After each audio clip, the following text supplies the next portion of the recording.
What I call the world game now is an exercise that I have been following through for a great many years. Can you hear me in back all right?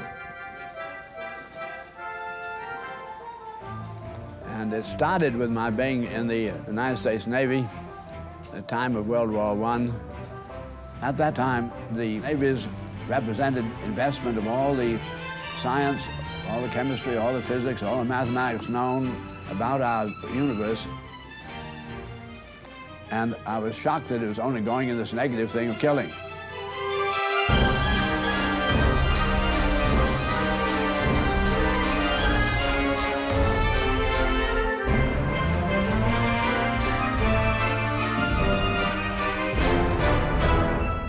We had this extraordinary technology. Men were not doing anything with that kind of accuracy on the land in relation to trying to make man a success. It became very quickly apparent that the fundamental raison d'etre in all of our statecraft is based on Thomas Malthus. Now, Thomas Malthus was the scientific servant of the masters of the earth at the time. He's the first economist in the history of man to receive the total vital statistics from around the spherical earth. And in 1800, he wrote his first book, which he said apparently man was reproducing himself much more rapidly in producing goods to support himself. Therefore, very sad, but man is supposed to be a failure.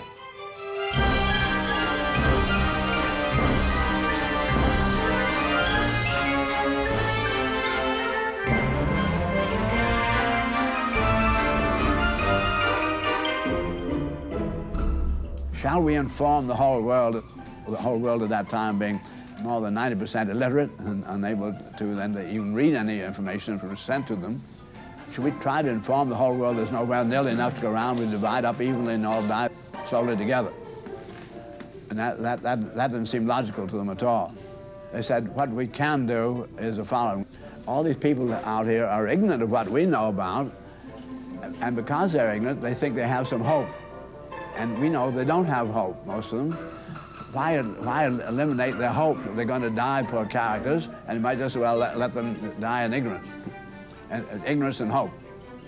This is the kindest thing to do. And that's exactly what they did do.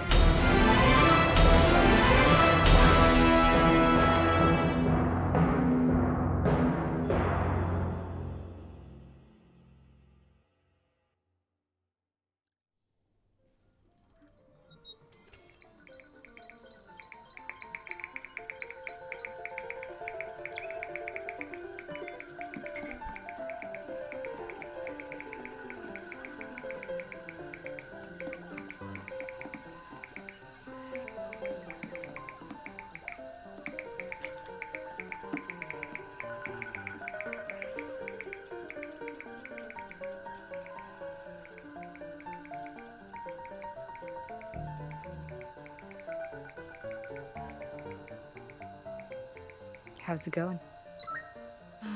Everything seems to be on pace. But you know, there's only so much we can be sure of since it's theoretical. Think it's gonna work? I have no idea. Hey, any word about John yet? Glad you asked. Actually, yes. John just made the evening news. And it appears Simon wants to gloat about it.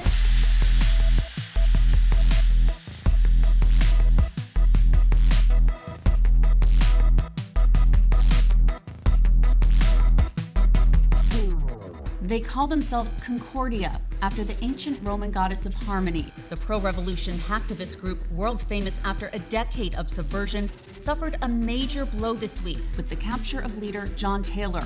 Once a high-ranking military engineer, Taylor is being held in an undisclosed location by the UN's Global Security Agency.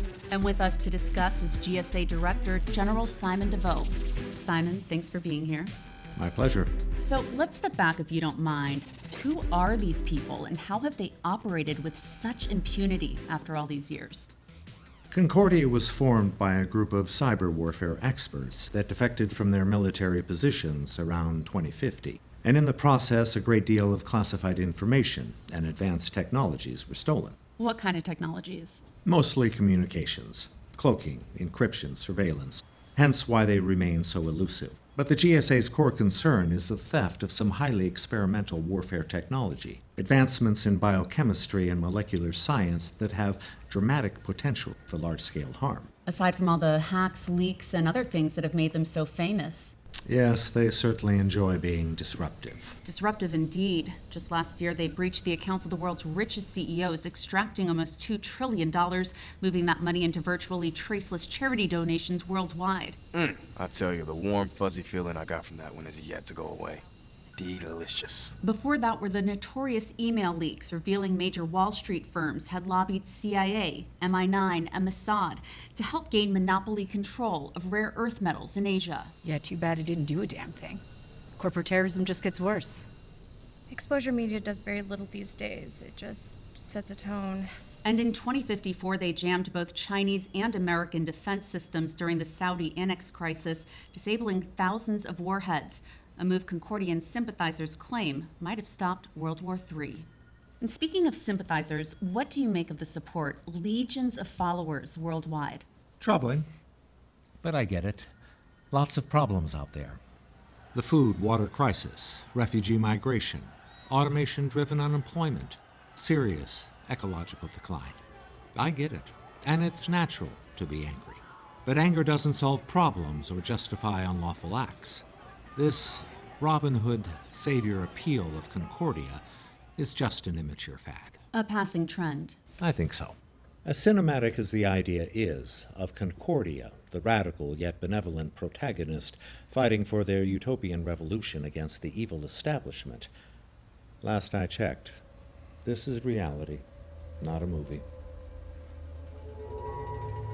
Seems that way. So I encourage people to regain trust in our time-tested institutions and democratic process, not tear it all down as Concordia would like to see. Now, in regard to John Taylor, I understand you once worked together. Starting in Special Forces, yes. I even considered him a good friend at one time. Have you had contact with him since his capture? Not yet. But I must say, I am very much looking forward to speaking with my old associate. So are we, Simon. Well, I wish I could be a fly on the wall for that. Thanks for being here, Simon. Always a pleasure. So can I get anything before we get started? I think I'm good. All right, feel free to take a seat. How are we doing on tech? Almost there. All right, well, let's go ahead and roll for basic info, and we'll tweak it as we go. Sound? Speed. And rolling. All right. So please go ahead and introduce yourself and state your work. My name is Malikan Soyinka, and I'm a professor of history at Columbia University. My specialty of interest surrounds what most historians call today the Great Transition, that period of time between the 21st and early 22nd century where global society underwent a rather spectacular social revolution. That's a good question. I guess time will tell. All right, let's inch into this. Please state your name, vocation, and how you found interest in economics. I'm Cynthia Flores, and I received an interdisciplinary degree in systems ecology and economics from the University of Cape Town, where I also now teach. I guess I would start by saying that I can't think of anything more relevant to the character of society than its economic foundation.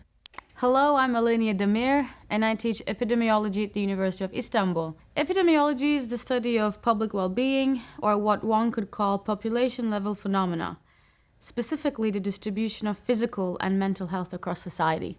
With respect to your documentary, I would say the period before the Great Transition likely marked the most unhealthy and unstable period in human history. So am I looking at you or the camera? At me. Got it. Whenever you're ready. I'm Vivian Marcella, and I'm a sociocultural biologist, which simply means I try to better understand the synergies that mold human behavior, and by extension, culture. I joined the Center for Behavioral Studies in Oslo in 2115, and I continue to try to make sense of this lovable mess we call humanity.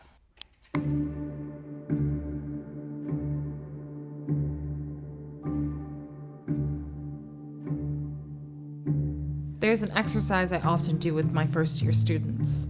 I have them research mainstream economic publications from the 16th to the 21st century, trying to find any mention of basic sustainability principles. And each year, the students come back stunned by how this period gave no priority to even the most obvious regenerative science, let alone anything related to public health. Such things were considered external to this contrived competitive game they called business. Here you had an entire global civilization powering itself through the mechanism of consuming. That's literally what drove their economy, as absurd as that sounds. And the more people bought and consumed, the more demand for jobs, hence more circulating purchasing power to, again, be spent on consuming. Endlessly and viciously repeating. That was the economic system back then. And to think any part of that would be workable in the long run on a finite planet is pure lunacy. To make matters worse, the system was rooted in strategic human exploitation, which structurally ensured large wealth and power differences between groups. And the long-term cultural result was very poor social integrity. Racism, xenophobia, sexism, and other forms of bigotry were an inevitable side effect of this kind of social system, ultimately rooted in class stratification, otherwise known as socioeconomic inequality. And when you put it all together, you realize a deep social pathology. A pathology that not only severely limited human potential, actually bringing out the worst of our biological and social nature, but one that was blindly pushing civilization toward oblivion due to accelerating ecological decline and systemic human conflict. By the time we reached the 21st century, the consequences of all this weren't subtle. We're talking massive global inequity and poverty, relentless worldwide conflict, endless power abuses and systematic oppression, not to mention the near irreversible decline of all life support systems.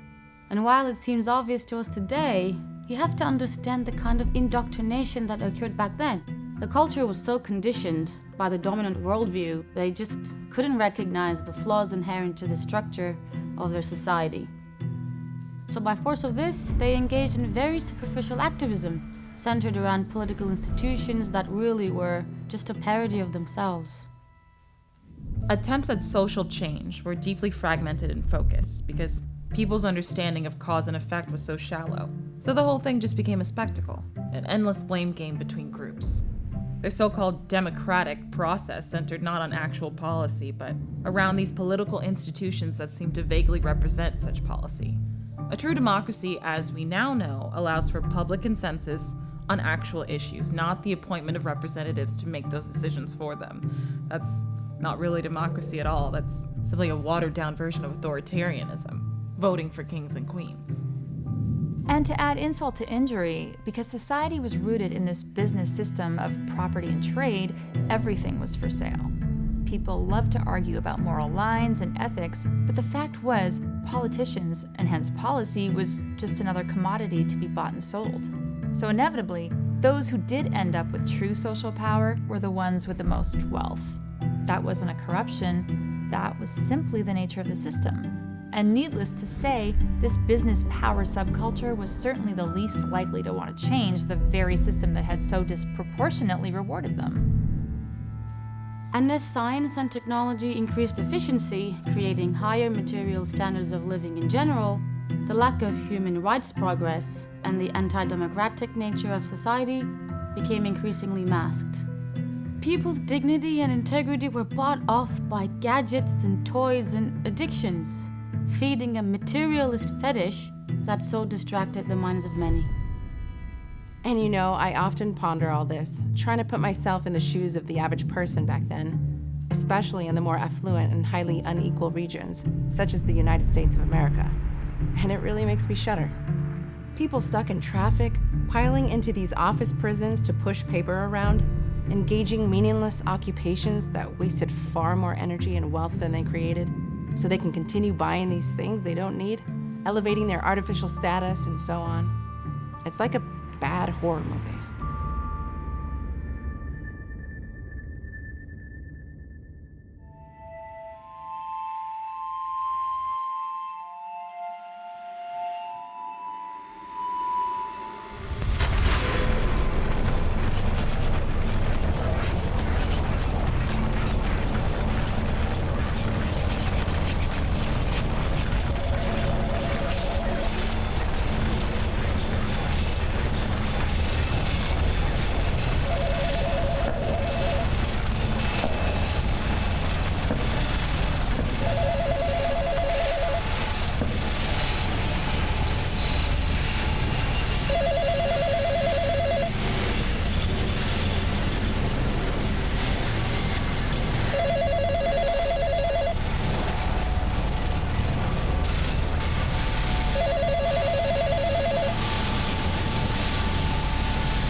If there's any historical through line that reveals how important a system-based worldview is, both in understanding society and knowing how to change it, it's a long history of slavery and human exploitation. You can't have a society that's based upon hierarchical power and specialized labor, where people are seen as economic tools to be used strategically for another's differential gain, and ever expect high moral integrity. Consider the function of cost efficiency. Cost efficiency is about trying to save money on production in order to maximize profit upon final sale. It's at the core of the basic gaming strategy that's required in market economics. And that simple incentive, the principle of seeking to reduce input costs to maximize output gains, is at the root of thousands of years of human slavery in one form or another. Whether indentured servitude, bonded labor, chattel slavery in earlier times, to human trafficking and debt-driven wage slavery in more modern times. And the point to make here is that this kind of framework was so normalized by the turn of the 21st century, a period, by the way, that had more slaves in absolute numbers than any time in human history. The average person still didn't see the connection. They had been conditioned by these mythical free market ideas, arguing that because people could now choose which area of the economy to submit their labor to, choose which company to be subordinated, or perhaps get the capital and start their own company, and then choose who to exploit for their own personal advantage. Somehow coercion just no longer existed. That was the illusion. And any advanced technological society that evolves not to organize in an effort to provide basic life support to its citizens, allowing them to pursue their own interests on their own terms, instead structurally forcing everyone to fight with each other for basic survival, for no defendable reason, mind you, is not a free society at all. It's a system of violence and oppression, regardless of how materially wealthy that society may appear. Now, all that said, it's important to consider how people really work.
You have meddled with the primal forces of nature, Mr. Beale.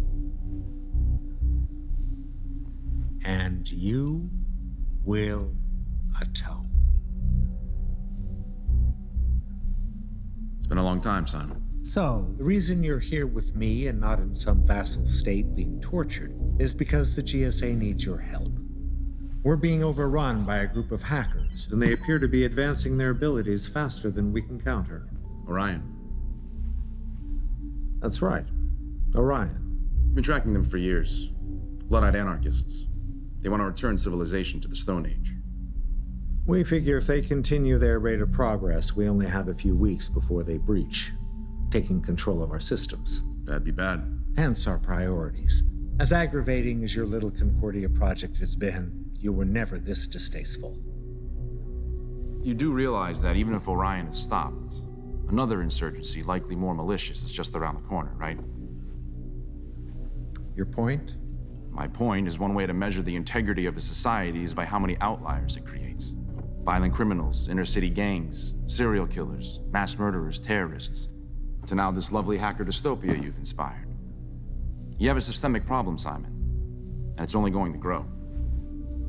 You're looking through the wrong lens, John. And unlike the past, the outliers now have exponentially advancing technology. Some disgruntled kid fashioning a Molotov cocktail years ago can now create weapons of mass destruction, or in this case, weapons of mass disturbance with little more effort. Again, you're looking through the wrong lens. No one ever said the natural course of humanity was going to be pretty. So it's natural for humanity to flirt with its own destruction? And increasingly so? Because that's where all this leads. Since the dawn of civilization, those with the most advanced tools are the ones who set the stage. From the rock, to the sword, to the gun, to the bomb, to AI. A sociological law of nature rooted in our evolutionary psychology. And if this race happens to lead to destruction, well, such is the natural course. Only human conceit assumes otherwise. So you haven't lost that charming nihilism? Drink. No. And it's not nihilism, John. It's realism. Conflict is what makes the world go round. And whomever wins defines the course.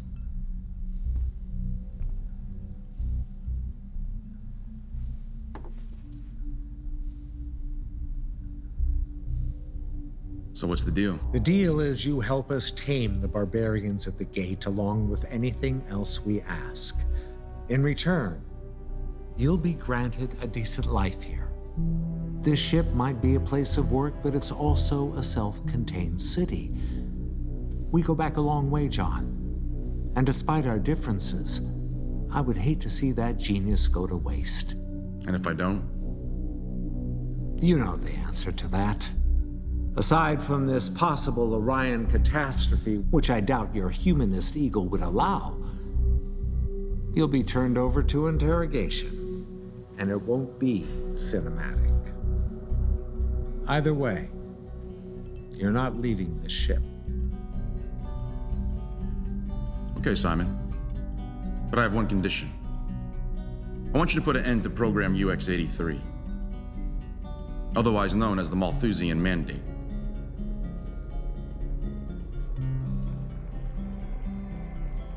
If you knew about the mandate, why hasn't Concordia leaked it? Never had a complete picture. And what do you think you're missing? Good question. We find it cryptically mentioned in documents related to the GSA's control programs. It appears the mandate was employed in the death of at least 20 million last year alone. How this is occurring and why is not clear. So why don't you enlighten me?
So you wrote a book called The Neolithic Maladaptation, which focuses on the nature of culture before the Great Transition.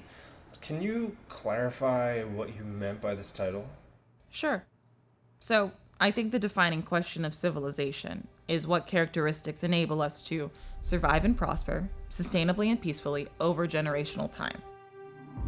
Thousands of years ago, upon the advent of agriculture, the Neolithic Revolution, we found ourselves in a new social arrangement, a new structure, one that would later prove to be highly incompatible. Not only incompatible with the habitat, inherently unsustainable since the economy literally required consumption and growth, but also incompatible with our very social nature. And long story short, humans are simply not meant to exist in an economically stratified society if the expectation is high levels of public health and peaceful coexistence. It's always interesting to review the work of mainstream scientists at the turn of the 21st century, as they desperately try to convince themselves that a competitive, exploitative, vainly status-seeking mindset was an inalterable expression of human nature. When the fact is, our genes, our biology, and how the environment interacts with our evolved selves allows for vast range of orientations with narrow self-interest, greed, merely part of that range. If we've proven to be anything, it's adaptable. There's certainly no blank slate. We're not infinitely malleable. But it has been grossly underestimated historically just how wide our range of adaptive potential really is. And what most determines which behavioral traits will define a society's culture is its social structure. Or more specifically, that structure's economic basis, the method by which we must survive. If that structure rewards competition, dominance, and narrow self-interest, then the culture will predominantly express those values. If it rewards collaboration, empathy, and pro-social concern, the resulting culture will predominantly express those values. For the majority of human history, before the advent of agriculture, we lived in non-hierarchical, non-competitive social arrangements. Why? Because the economic basis of survival actually incentivized sharing and collaboration and not the opposite.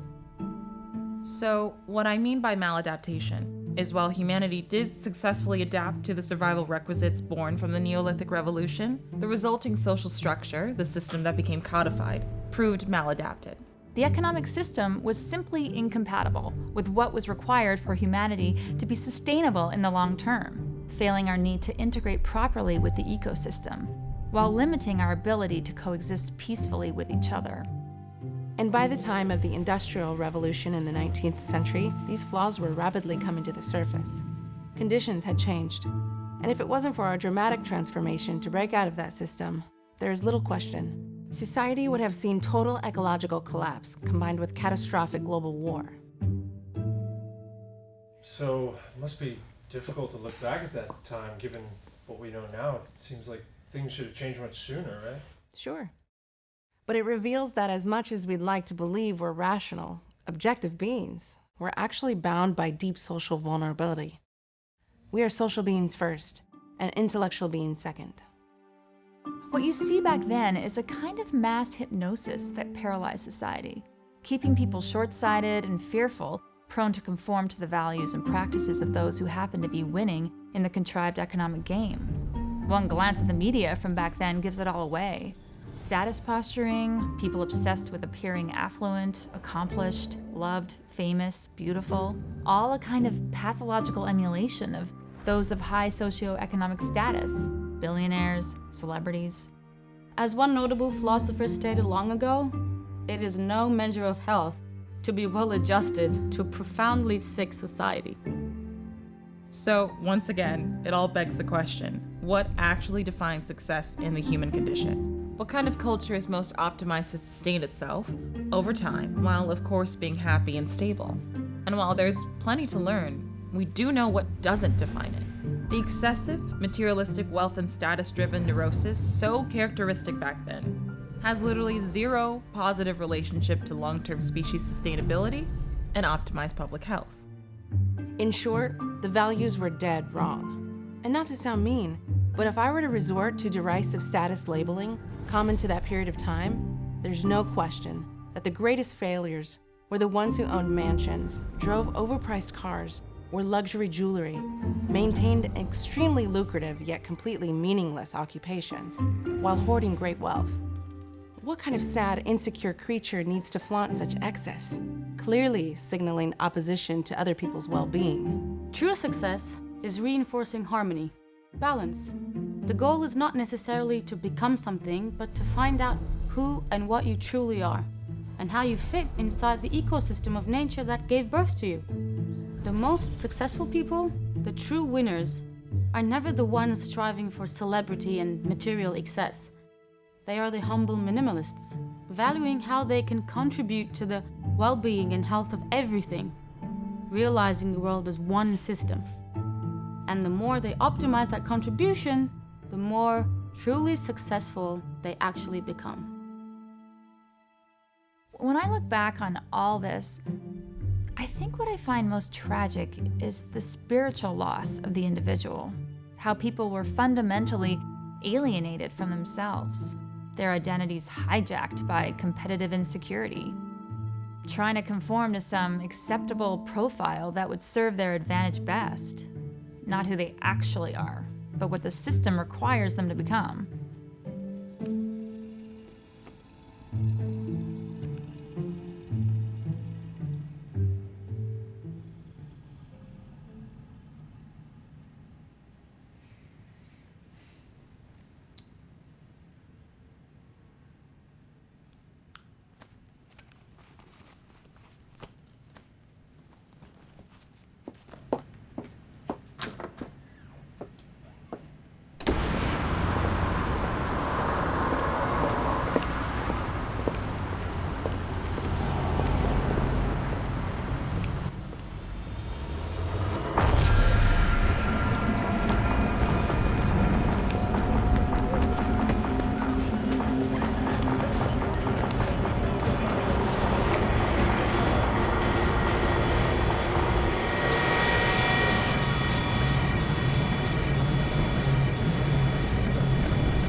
The soul selects her own society, then shuts the door to her divine majority, present no more.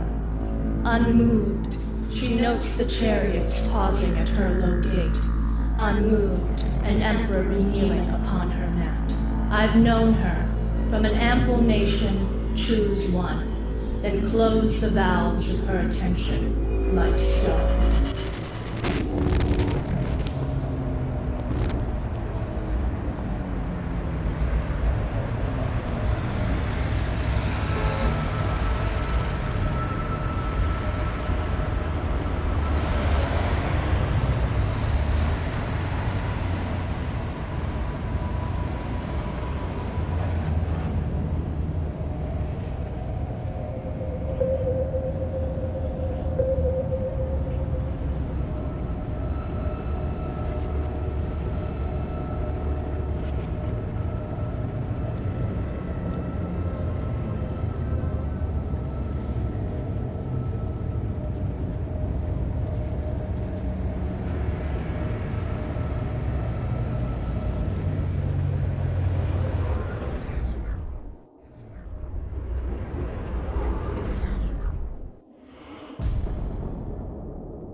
Let me ask you, John, what do you think the greatest form of social control is? Law? Debt? Religion? And this is what to do with the Malthusian Mandate? Humor me. I don't know. How about socialization? People policing each other? A properly tuned culture does regulate itself, yes. We've had the same training, Simon. I'm just as aware of what shapes psychology as you are. Yeah, see, I'm not so sure. I don't think we'd be in this situation if that was really the case. You mean because I actually believe the world can change?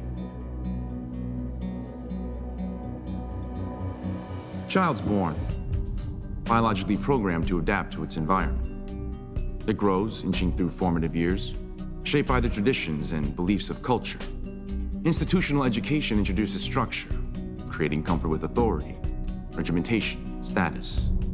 Nurturing social schema. And a fundamental insecurity, forged by a deeply unequal world. A world of sanctioned indifference, where compassion is weakness and domination is virtuous. What survival requires. In the current arrangement, sure. And this early sense of insecurity has a unique effect.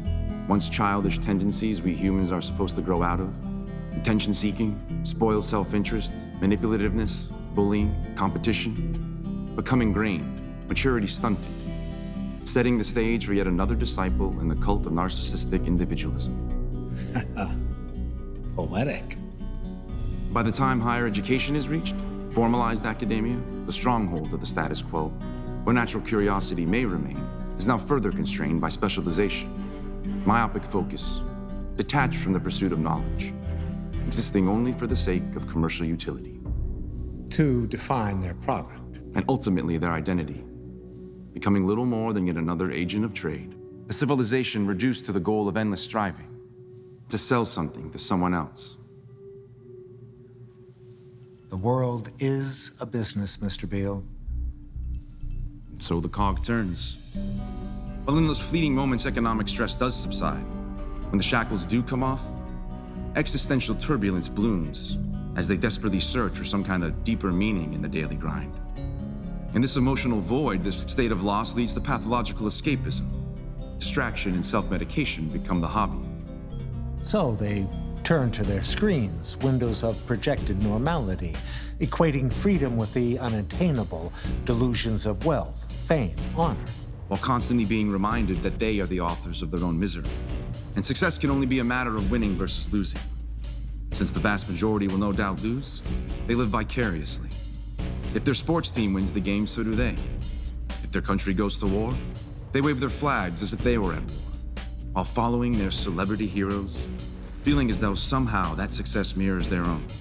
And when that doesn't work, they move inward, seeking self-help retreats, therapy, medication, illicit drugs. Anything to avoid the identity crisis. That the society they mirror just might be deeply flawed. So the masses remain complacent, short-sighted, bigoted, primitive, delusional. Manageable. No conspiracy required. Viable systems regulate themselves. Viable? You see how this is sustainable. No conspiracy required. Viable systems regulate themselves. We just picked up the signal. Now there's one thing you missed in your monologue there. Aside from primal provocation, keeping people half-conscious, trapped in lower brain fight-or-flight mode. Aside from the cultural hegemony where people's values and envies mirror those of wealth and power, reinforcing the social order. And aside from the climate of opinion, fostered by the acclaimed intelligentsia, deciding the limits by which truth must conform. The most critical mechanism here is that of social inclusion. Nature wired us with a strong tendency to override rational thought in favor of group acceptance, part of our evolutionary fitness. And when people violate consensus, the nervous system seeks to correct the behavior with pain and fear, as there's little more psychologically damaging than social exclusion. To be ostracized, Ridicule, stigma, loss of reputation, which could also mean loss of employment, income, loss of survival. Yet there's a long history of people who have moved against that tendency. A long history of very few people who inevitably turn into mere righteous symbols put on t-shirts rather than forces of revolution. So this Orion problem of yours isn't indicative of anything? Orion appears to be a fringe group of extremists with no public support.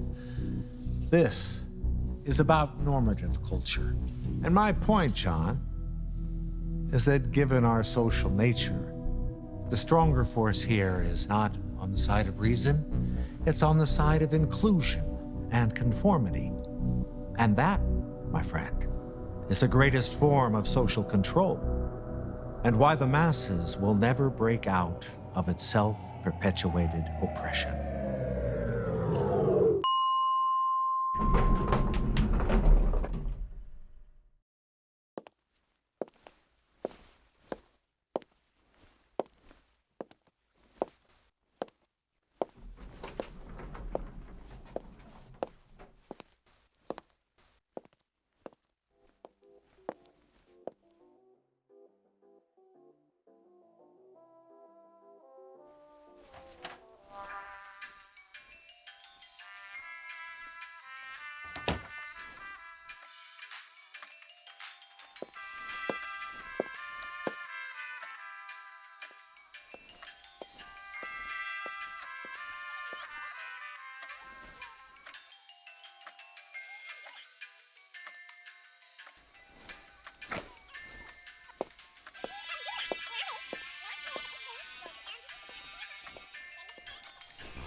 Come with me, my dear. It's time we re-examine this reality. So I understand there's been a fail and you're back for sale. To no avail since we're bound, locked, overstocked. An endless scheme, the industrial machine, the unemployed, destroyed, and forever void. This earthly sphere that we commandeer now only is causing the machine of fear. Witness the human abyss of aimless wants and vain appeals. So we'll start with a consumer monstrosity, this indifferent acquisition for a status position. The wall-to-wall mall, now we see, built to fortify our culture of insecurity. Such an means by which commercial extremes explore our social nature for material needs to side feeds. A neurotic appeal, social exclusion, confusion, fueled by an elitist sense of Machiavellian delusion, Darwinistic plight, an endless fight to oppress the poor and reward those with more class war. Now that's what's in store. So take a pew and bow to the altar of the money god, the success facade. But rest assured, if you grant an employment stay, in time it'll be automated anyway.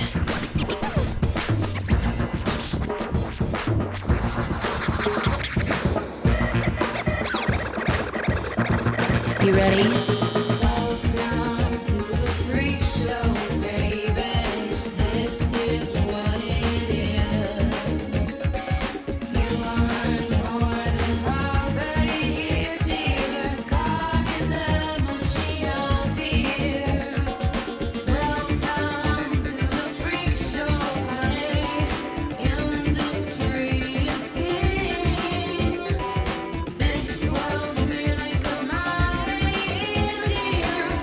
built for the insincere to profiteer off humanity's most primal fear. So you see, 23, the world that we inhabit's an atrocity, a global condition of submission, attrition, ammunition to destroy by whatever ploy. This democracy, a plutocracy, will not be stopped by the public's idiocracy.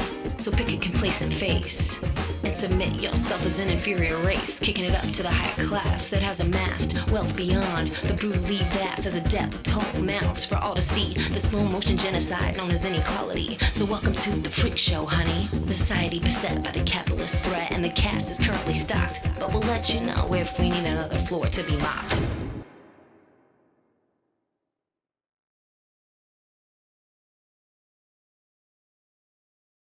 So earlier something was said to the effect that humans are not designed to exist in an economically stratified society. So to speak, yes. A stratified society is far more unhealthy and unstable when compared to an egalitarian one.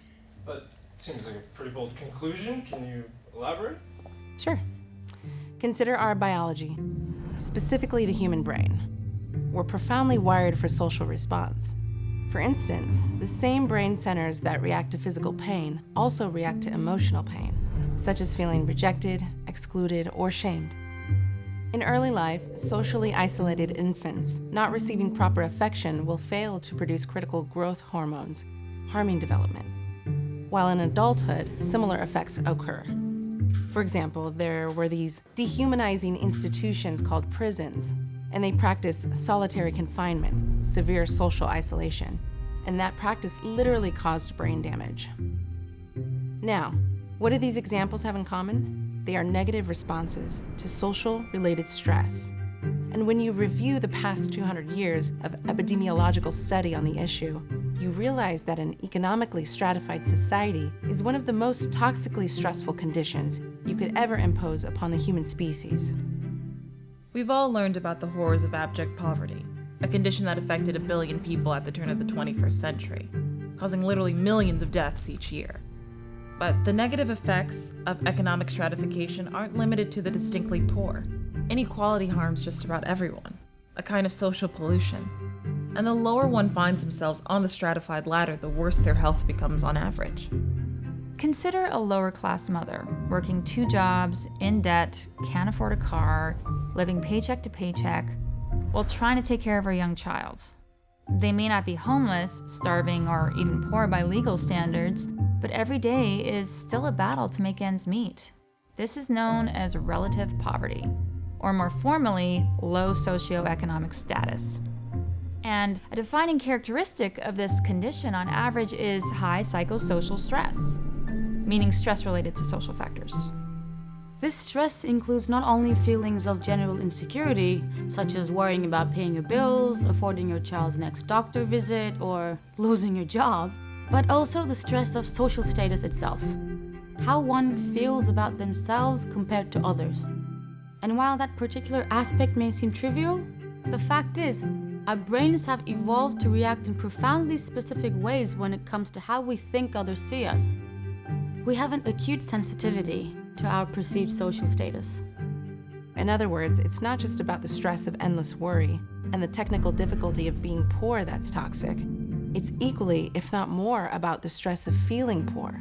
For example, studies have shown if you take people with the same equal access to free healthcare controlling for lifestyle factors, you will still see, as you inch down the ladder of income and wealth, people's health getting progressively worse on average. The lower they are in the class hierarchy, the sicker they become. One mechanism for this is that high psychological stress leads to a state of chronic inflammation and what's called an allostatic overload. Allostasis means your body's trying to recover from something, working to return to a more balanced state, but it can't. And this causes the body and the mind to wear down rapidly. Living in relative poverty in all its day-to-day insecurity and feelings of low self-worth keeps people psychologically locked in a stressful state, ravaging mental and physical health. Consider heart disease. Low socioeconomic status creates a 50% greater chance of its development. And not just because people may have poor lifestyle habits, but due to psychosocial stress itself, which increases the hormone cortisol, damaging arteries, fostering strokes and heart attacks. Low socioeconomic status is a heart disease risk factor on its own, similar for diabetes and cancer, with far higher rates for those relatively poor. As one study put it, poverty itself is a carcinogen.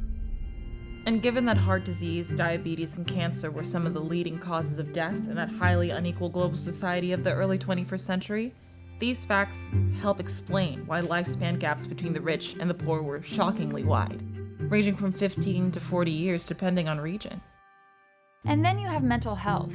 Low socioeconomic status fuels much higher instances of depression, anxiety disorders, schizophrenia, suicide, not to mention violence, including child abuse. The condition of poverty was found to be the leading predictor of child abuse, which is particularly troubling since such abuse often leads to adult disorders such as addictions, antisocial behavior, immune system problems, cognitive impairment. In fact, it was found that children simply living in the condition of poverty correlated to large decreases in IQ, decreased brain development, and worse overall health throughout the life cycle.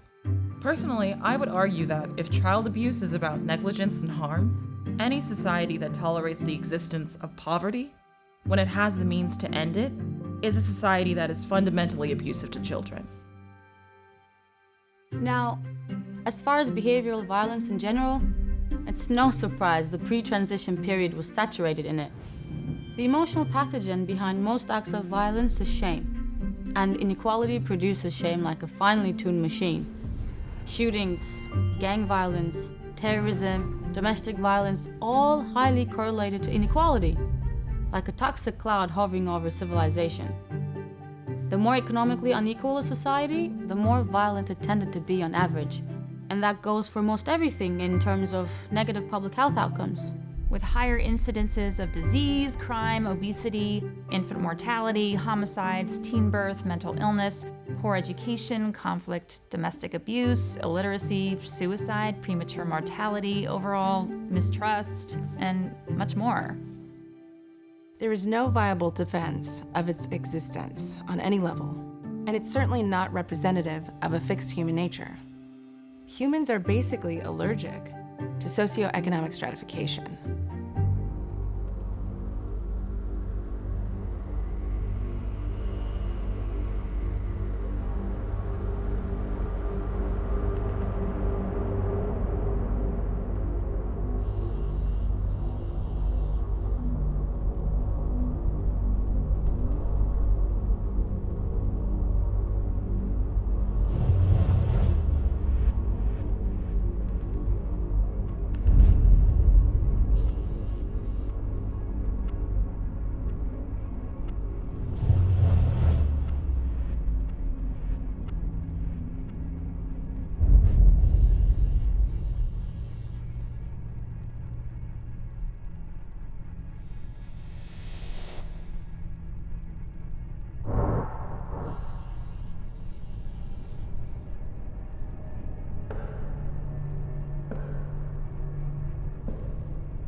So how's this supposed to happen exactly? I'm not sure. The satellite details we need are very specific. How John pulls this off is gonna be interesting. Hey, where did you get the popcorn? Oh, I don't know. It's just here. Right. Are they still in debate mode? Listen for yourself. Hope you went to college. And why the masses will never break out of its self-perpetuated oppression.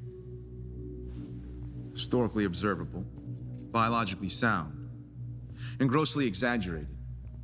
While most may indeed be stuck in lower brain limbic system reflexes, you underestimate the prefrontal cortex, our ability to transcend primitive reactions. Whether you believe it or not, Simon, the activists of the world are slowly becoming more aware, more focused. Focused on what? The system. The origin of the social psychology that keeps those feedback loops of oppression going. So, threat to the money god? If you want to be spooky about it, sure. The money god is eventually going to be overthrown. This age-old march toward increased equality in human rights is now accelerating into new territory. In one way or another, it's eventually going to arrive at the doorstep of the economy. And then what? You seem to be suffering from a kind of amnesia, John. That moment's long past, immortalized by the failed Soviet experiment, a memory that's fostered an enduring boogeyman. Anyone today daring to suggest economic equality, which is what I assume you're getting at, as some final stage of human rights progress, will quickly be condemned as a freedom-hating socialist. Propaganda may be strong. So are the mounting problems. Problems that have no in-system solution, forcing people to think differently. Such as? How about the collective insult that 1% of the world's population now owns 80% of the wealth?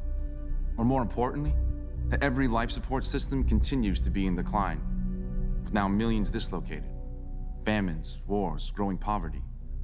People will eventually realize the economic mechanisms behind this, further opening the gate. Same for technological unemployment.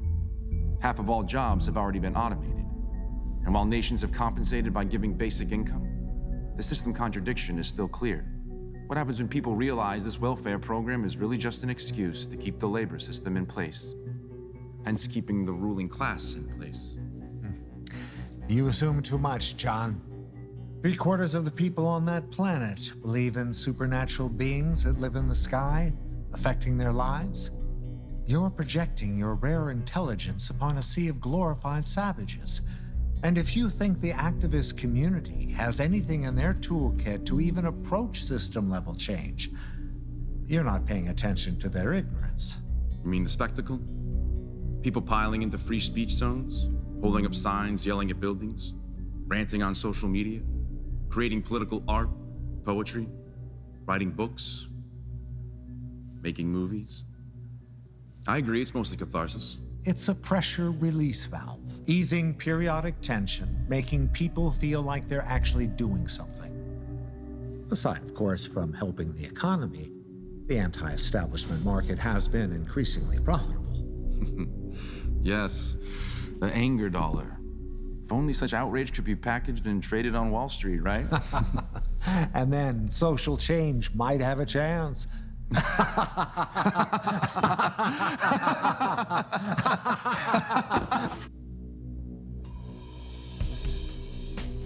But catharsis aside, John, the real issue is hope.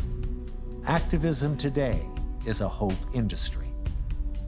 Take Concordia. It's been irritating, and I'm certainly bothered by the technology you have. But your actions have posed no true threat.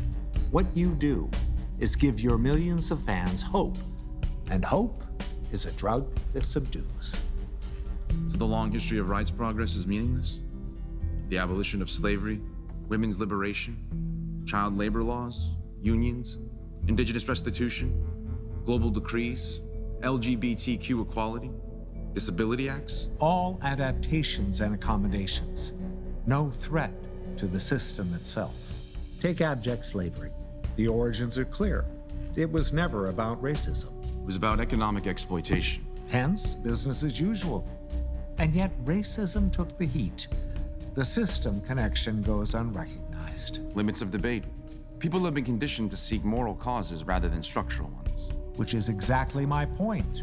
They don't have the vocabulary. Nothing in their experience offers it. The average person engages 6 hours of media a day. Much of that news constantly reinforcing the status quo. I'm glad you brought that up. News is a business. And do you think that any for-profit institution is ever going to tolerate ideas that move against how it survives? The odds are stacked, John. The system protects itself on every level, almost as if it were a living organism. But, for argument's sake, let's assume a formidable movement existed, a united front to change the social structure. Then what? Does it play out on the stage of political theater, a stage owned and operated by business power? Part of the awakening. People are realizing their elected officials are structurally corrupted by default, regardless of intent. Approaches will shift. To what? Insurrection? Violence? Overthrow? A French Revolution? Possible, but certainly not inevitable. A critical mass large enough to stop the machine in its tracks is really all that's needed. You remember George Orwell? Of course. He observed something interesting in this endless battle between the haves and the have-nots. If it's true, as you say, the masses are beginning to understand the system, building force against it, you should also recognize that there's a natural counter-movement, the system defending itself once again. And every threat to its integrity, what you see as progress, will be twisted around and presented to the public as an attack on their way of life. Those outliers that you spoke of, the terrorists, gangs, criminals, mass murderers, insurgencies, hackers, the Orions, the Concordias, all empower the system in the end, providing excuses to further tighten things down. More police, more prisons, more laws, more bombs, more surveillance, more control. Again, no conspiracy required. It's the masses themselves that push for this, willfully exchanging their freedom for security, so they can comfortably return to their workstations and continue pulling levers on the machine, just as the money god ordained.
In the end, it wasn't the so-called communist, socialist, anarchist, or whatever counterculture group that posed the most serious argument for the Great Transition. It was the environmental scientists. One could debate the ins and outs of morality, public health, and human rights. But if the habitat goes, all that becomes moot. And at the turn of the 21st century, our ecological negligence was pretty embarrassing. With great inefficiency, we were using far more resources each year than the planet produced, had destroyed vast realms of biodiversity, polluted the air, the soil, the water, not only destabilizing the entire global ecosystem, but by extension, society itself. The most common question I get when teaching this history is, how is it even possible things could get so bad? How could everyone just keep blindly pulling levers on that destructive economic machine and not see what was happening? And it comes down to a kind of faith-based conditioning, a religious pathology taking the form of mass economic behavior. The doctrine was that of universal scarcity. People had been taught to believe that at no time, under no circumstance, can economic balance exist. The very idea an economy could be organized to efficiently provide for everyone, while also being in balance with the habitat, was a sacrilegious taboo. The cult of scarcity and consumption wasn't having it. They considered it utopian thinking, supporting the myth that people had infinite wants and were acquisitively insatiable. Hence, the poor had to exist, and if anything was a problem, it must be population, not the system. That was the prevailing dogma. There must be too many people. You can't have ecological balance in a system that requires constant consumer activity to work. It's one thing to consume based on need, it's another to consume because the system demands it. And the market system of economics needed constant turnover of goods to keep and create jobs, providing workers, which of course were also consumers, with income, to spend back into the system, endlessly repeating the cycle of cyclical consumption. If it didn't repeat fast enough or slowed, the economy contracted. Purchasing power wasn't circulating, and the society proceeded to shut down.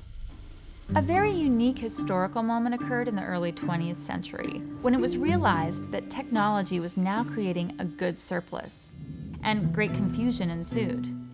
The problem was this newfound productive efficiency was not being met by people buying more stuff. So two competing perspectives emerged. On one side, you had idealists envisioning a new era. If we can produce an overall goods surplus, why not lower the costs of goods, respectively, reducing work hours and increase pay in proportion? So you could now have, say, a person working only 2 days a week without losing their standard of living, since the market value of labor and goods adjusted to compensate for the increased efficiency. This logic makes perfect sense when it comes to the basic principle of supply and demand. Suddenly people have more free time, not buried in debt. They can enrich their social life, family life, and pursue the things that have true meaning. Well, that's not the way it played out, nor would it ever. Which brings us to the system-level perspective, since the system itself simply isn't designed inherently for a steady state equilibrium. Market economics is predicated on a more is better ethic. To be competitive in the quest for market share, that's what's incentivized. More growth, more sales, more employees, more capital accumulation, more profit, constant expansion. So what happened was to be expected. Fortifying a new industry, commercial advertising. What was once a simple media service notifying people of new goods they may need turned into a powerful form of manipulative propaganda. In the later stages, companies spent more money on advertising than they did on research and development. What advertising does is abuse our social nature by making people feel like they're missing out. They're not good enough without this, they're lower in status without that. They feel excluded from others if they don't own something. And as pathetic as all that sounds, it had a profound effect on society, with everyone keeping up with the Joneses, and a hideous feedback loop. And the result, as industrial productivity still continued to rise, people worked more than ever, had less free time, were in staggering amounts of debt, and arguably had a lower standard of living when you actually account for human happiness and the level of stress people endured, all to keep the economic machine moving. One thing that's really interesting in all this is that the economic system back then embraced a fantastic paradox. So here you had a model, that defended itself by the assumption of universal scarcity, forcing competition, oppression, exploitation, poverty, and so on, while at the same time, the entire machine needed infinite consumption to work. Think about that for a moment. How do you justify these harsh outcomes of assumed scarcity when the system itself disregards the idea entirely, when it comes to the very mechanics that make it work? And the bottom line is, this wasn't an economy at all, by definition. It was an anti-economy, with human beings functioning like cancer cells, eating the earth alive. In systems theory, this is known as a positive feedback loop. Don't let that word positive confuse you, as there's nothing positive about it. It means there's nothing working to balance system behavior to its regulatory environment. That environment, in the case of economics, is a finite planet with a delicate ecosystem. If respect for scarcity was taken seriously, the goal would be to focus on efficiency, working to reduce resource use, reduce waste in the process of meeting human needs. Manifesting, of course, a culture that's mature enough to understand the boundaries of its own existence. Truly positive economic metrics are the opposite of what was sought back then. Degrowth, so to speak, would be the goal. Doing more with less and needing less. People would go on TV to give an economic report and say something like, "Great metrics for the economy this month. We reduced our use of energy and raw materials by another 3%, lowering sales once again with less need for human employment, increasing overall efficiency by a factor of 2.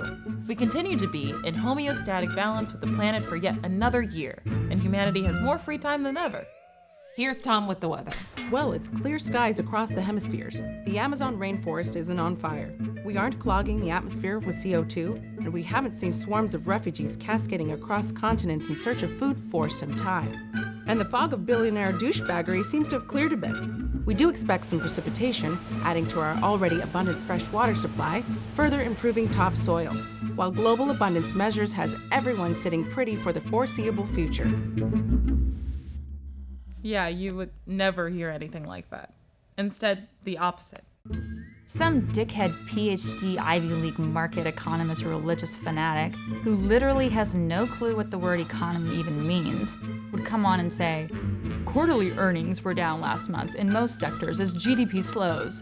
We're seeing an increase in unemployment due to the contraction, but hopefully the coming Christmas season will spark new consumer demand, while it's anticipated that the central bank will lower interest rates and buy more bonds to increase liquidity to ease the credit crunch. Hopefully, this will improve consumer confidence, inspiring investors to reallocate capital into da-da-da-da-da-da-da." Translated, this means we need you people to take on more loans, go into more debt, to buy more things, to create more jobs, so we can sell more things and use more of the Earth's resources. If we're lucky, industry will improve on shortening good lifespans through planned obsolescence, make things impossible to repair. Hopefully more single-use goods will become the norm, so people can buy and throw away at an ever-increasing rate, keeping this shit show going.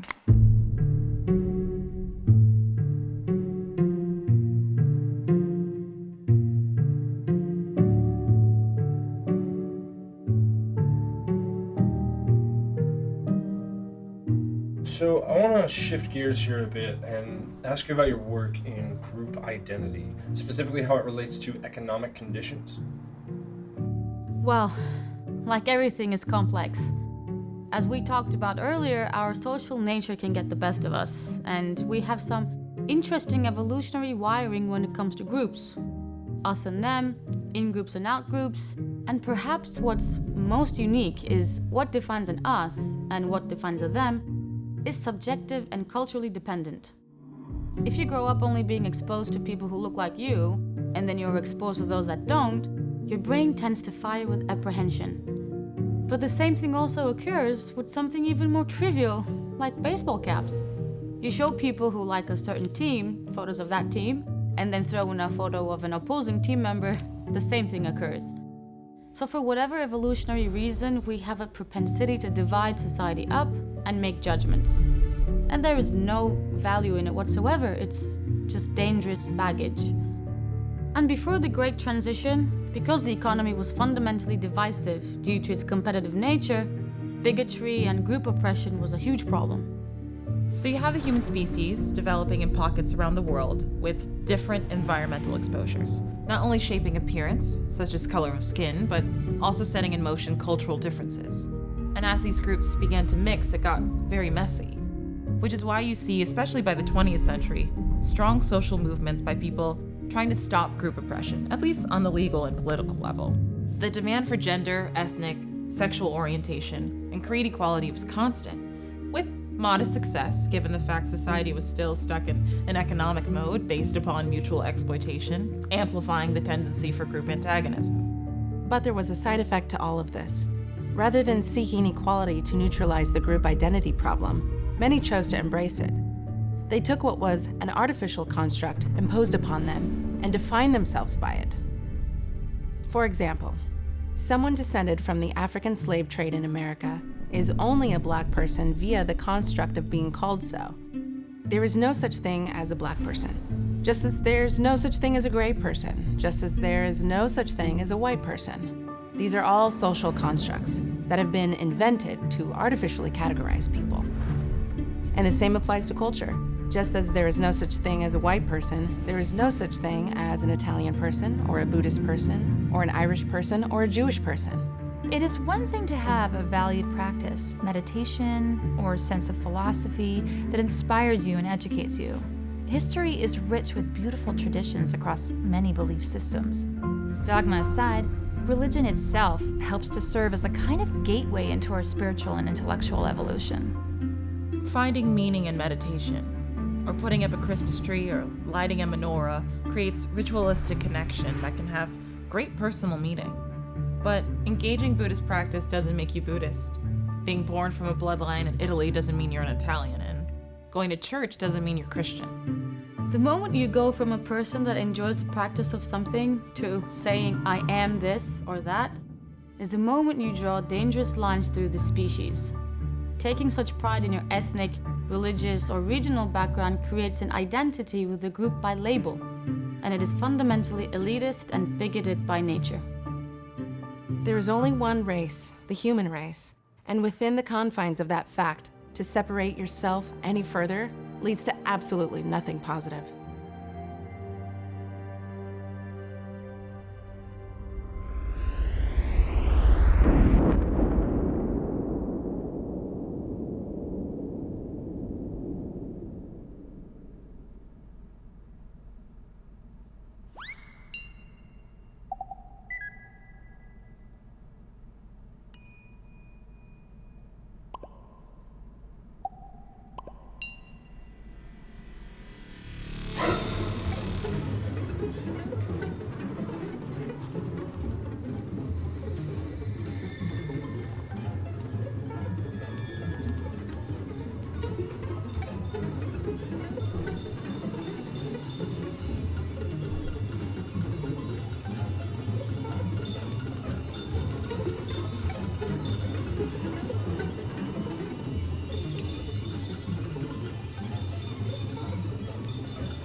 No, looks more like a wop.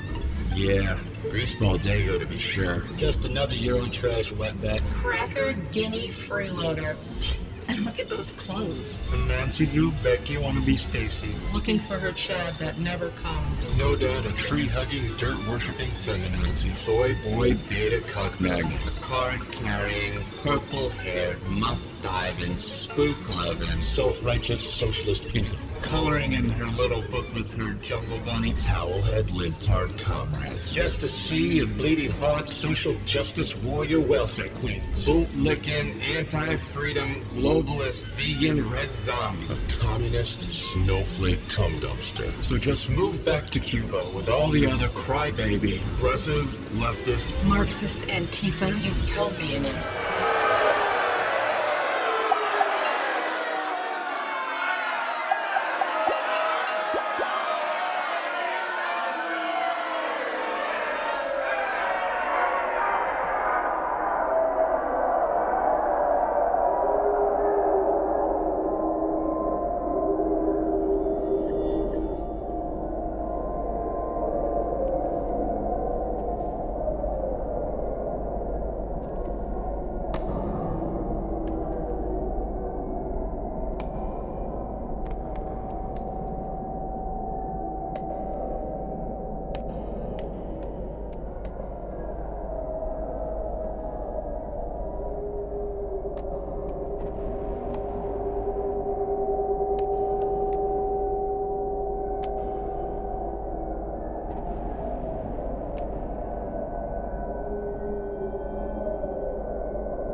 Break time? Yeah, I need to zone out for a bit. This final programming is melting my brain. What's this? Good question. Some old film by this guy, Joseph. It's like an abstract social commentary. I haven't quite figured it out. Looks pretentious. How's the great debate? That's what I'm going to find out. I'm sorry. I thought we were trying to save the world.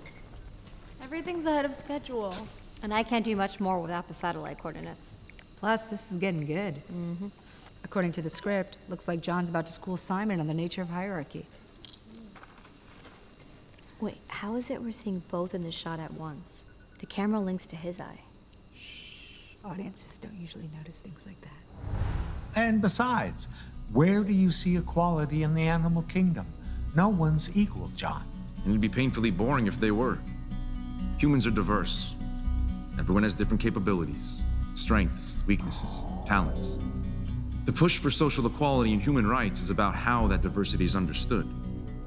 And you seem to think people should only be valued by how well they compete in the business game, as if the violent spread between the rich and the poor reflects objective human worth. John, I amuse myself with the notion of the money god because it isn't far from the truth.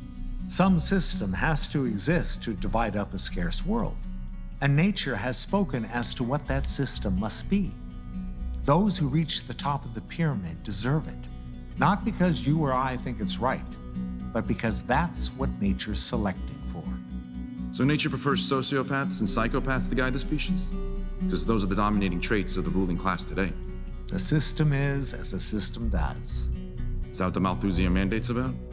To then select out the poor and weak? We'll get to the mandate in a moment.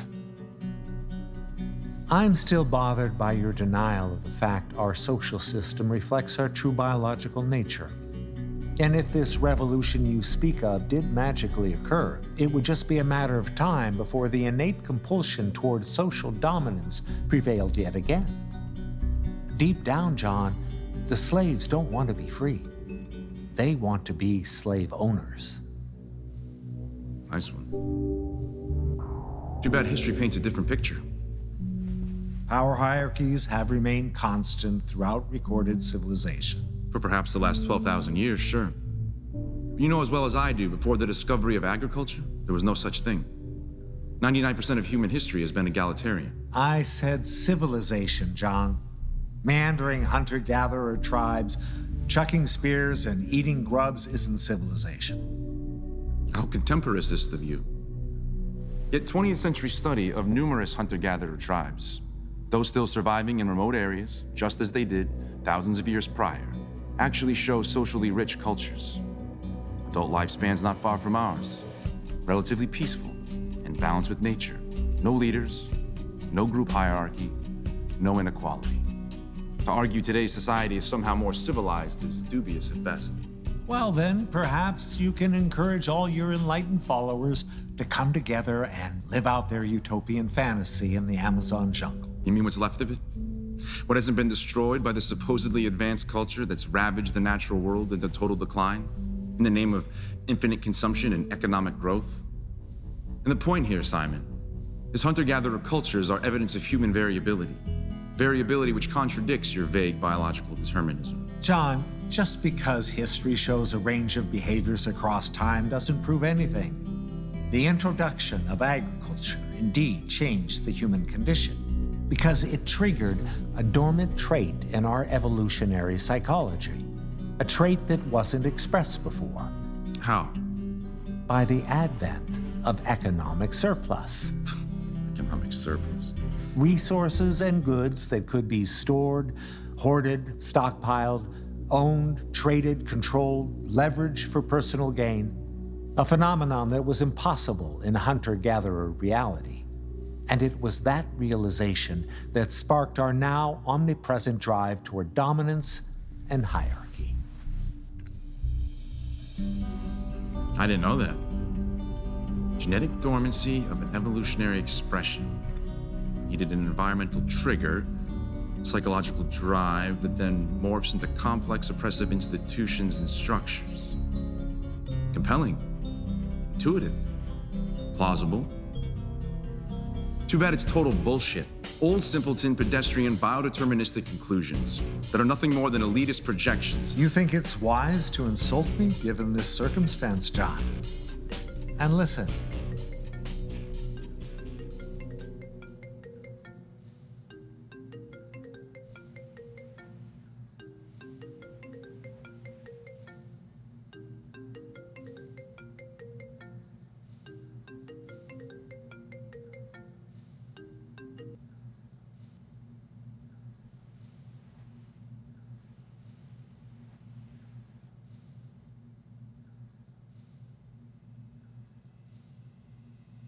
Agriculture did change everything, but not because of some once dormant psychological drive magically triggered by economic surplus. It was about what such a society technically required, dramatically shifting incentives and the very nature of human relationships. Think about it. First, you need the proper land, water, the right conditions to farm, then creating settlements around those fruitful areas as opposed to foraging. And since land quality varies, some settlements will prosper due to their geography, and some will falter. So what happens when a group finds itself with failed crops and no way to survive the winter? They may trade with other groups, building out what we call a market today, giving way to the idea of property, and so on. Or if they have nothing to trade, desperate, they may invade. They may steal, compete, establishing the need for protection, laws, armies, the state institution itself. At the same time, people begin to notice the imbalance and power of this new propertied reality, rationalizing the hoarding of wealth for the sake of future security. Hence the birth of inequity, poverty, socioeconomic class. Simon, every major structural aspect of society today, from ownership to trade, to nation states, to institutional warfare, to the competitive ethic, to vast economic inequality and power hierarchy, was predictable. Snowballing ever since. So, your theory is if you change the structure of society, you change the human condition? There's no going back, John. No one's going back. We're going forward. Humanity has been trapped in this immature stage for too long. Not to mention the sickness manifest by this endless striving towards social status is palpable. Children, when who ask what they want to be when they grow up, say, rich and famous. How the most wealthy nations, those beacons of supposed success, are by far the most mentally ill. People don't know who they are, where they're going, or what they're doing, lost in a perversion of social image, a spectacle that no longer has any relationship to anything real.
So I'd like to go back to the subject of inequality, but this time to understand the mechanics of the oppression, how the hierarchy was kept in place. Okay, let's start with money.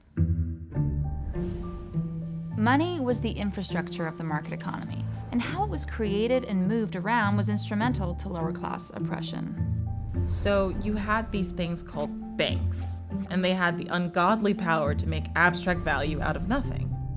If a person needed money for a home, or car, or business, they went to their local bank and applied for a loan. And if approved, the person signed a contract, binding them to return that loaned money at a future date. Though it's not really a loan in the sense of somebody lending out what they already owned. Contrary to what most assumed, banks didn't loan out money they actually had. They instead created new money in the form of credit, backed by debt. So, on one side, money represented a store of value people could spend, while on the other, it was a liability made out of debt. In other words, for every dollar that existed, there was also a debt of a dollar owed to some bank somewhere. That was how money was brought into existence, and when someone repaid the loan debt, the money then disappeared. That understood, any kind of service in that economy sought a profit. And in the case of a loan, that came in the form of a fee called interest. So the borrower not only had to eventually repay the loan, but also the interest charged as well. Imagine an island of 100 people. They decide to organize themselves through market economy. They plop a bank down and each of them take a loan for 100 credits of money at 10% interest. So they all now have 10,000 credits total in their money supply. And they begin to work in exchange, creating economic activity. When the time comes to pay back the loan, they realize they owe not only the 100 credits, but the 10% interest, so 110 credits. Same for the whole society. In total, everyone on the island now owes the bank 11,000 credits. But yet, only 10,000 actually exists in the money supply. There is now more debt owed than money in existence, due to the interest charged. So 3 things can happen. 1, those short can take on more loans to temporarily cover the old ones, postponing the problem. 2, people could ramp up competitive trade, increasing economic activity to try to get enough from others to cover the debt, displacing the debt responsibility like a game of musical chairs. Or 3, the bank comes in and takes real property to compensate for the outstanding debt, which is inevitably what happens somewhere down the line anyway. Wait, that can't be right. That would just be a system of organized theft. Yes. Banks were vehicles of creation on one side, and a system of organized theft and class oppression on the other. But in a large, complex global society, one based on economic growth, money moves so rapidly it was very hard for the mechanics of this to be recognized, obscured by things like the boom and bust cycle, monetary expansion and contraction. Please continue. So back to our island again. But this time, for the sake of simplicity, let's remove the interest fee from the equation and focus only on the outcomes of competitive trade itself. So the 10,000 credits of money has been moving around through trade, labor, investment, starting businesses, hiring employees, and as is inevitable to the game, some businesses will outperform, winning disproportionate income, while others will fall behind, losing income. And naturally, those with more money can then increase their gaming advantage, becoming ever more competitive and, of course, more prone to keep winning. As the old adage went, the rich get richer and the poor get poorer.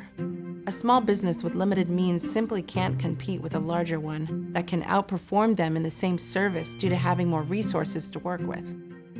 So on our island, we see an inevitable point in time where, say, 10% of that population managed to acquire 90% of the island's wealth, while the other 90% of the population now has only 10%. By the way, this isn't some arbitrary assumption. This can be modeled mathematically. The dynamics of mass competitive trade in any society always moves toward disequilibrium. So back to my point. When you put this together, a displaced debt burden and the application of interest, you can begin to see the insidiousness. An economic process based upon competitive advantage in trade that inevitably consolidates wealth, increasing that advantage, coupled with a financial system that is charging interest on loans that can never be fully repaid. So it's no surprise that in the early 21st century, the global economy had about 200 trillion in debt and only 80 trillion in outstanding currency. While in the United States, then considered the richest nation on the planet, half of the population had less than $1,000 in savings, while also spending more each year than they actually earned, just trying to keep up. While on the global level, nearly 50% of the population lived in poverty on less than $5.50 a day, as roughly 30 individuals, yes, 30, owned more wealth than the bottom half, 3.6 billion. Now, there are plenty of other intermittent things that contribute to this disparity. Offshore tax havens for the rich, the mythology of trickle-down economics where government favors business over the public's well-being, gaming strategies to restrict the power of unions and keep wages low, various shenanigans related to this thing called the stock market. But the financial system and its use of debt is really the foundation of it all. Wow. You would expect riots in the street if people really understood that. Well, there eventually were, but again, at the time, people just couldn't see it. But note, it wasn't until the complete abolition of debt on all levels that human slavery finally ended on this planet. Speaking of awareness, I'd like to talk a little about how the awakening started. I know Concordia was instrumental to technical change later on, but what about before that, perhaps starting in the 20th century? Well, it's sporadic. The largest move against this system was the Bolshevik Revolution in Russia, inspired by a man named Karl Marx. That brought about the Soviet Union, which existed for a couple decades. And it employed a top-down regulation system they called communism, but it proved to be inefficient and oppressive. It was also wildly opposed by Western capitalist powers, which sought to destroy it by any means necessary. Criticism was generally infused with civil rights movements. For example, Mahatma Gandhi, who helped liberate India from colonial rule, was notably against the system, recognizing its creation of poverty, once saying that poverty was the worst form of violence.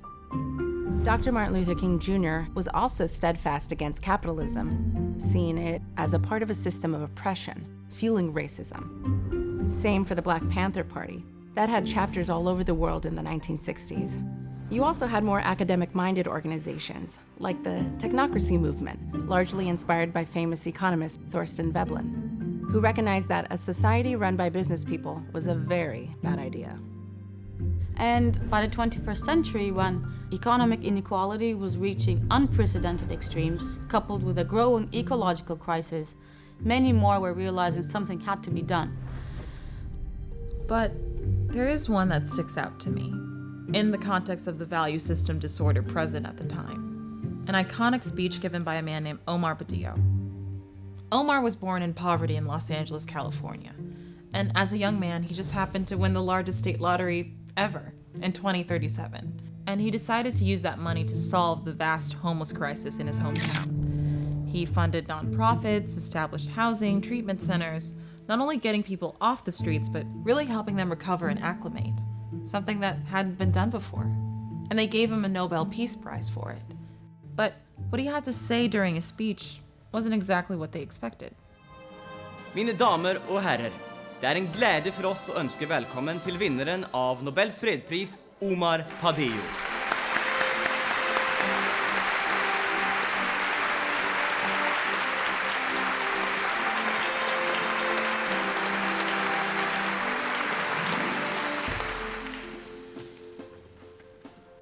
Thank you. And while I'm happy for those we have helped over the past few years, taking about 75,000 homeless off the Los Angeles streets, I must say that the problem at hand runs much deeper than the poverty we see around us. When I created this program, focusing on just this one regional crisis, my long-term hope was that it would set a new precedent, that those who disproportionately benefit in this world would be inspired, step up, and help take responsibility for the plight of the less fortunate. After all, what I have done here is merely a patch that can only help a few. For the true source of poverty, our social system, continues to go unaddressed. We live in a world of stories and myths, and we've been told that the vast inequities that we see is the price we must pay for innovation and progress. Well, innovation to what end? And how do we define this notion of progress?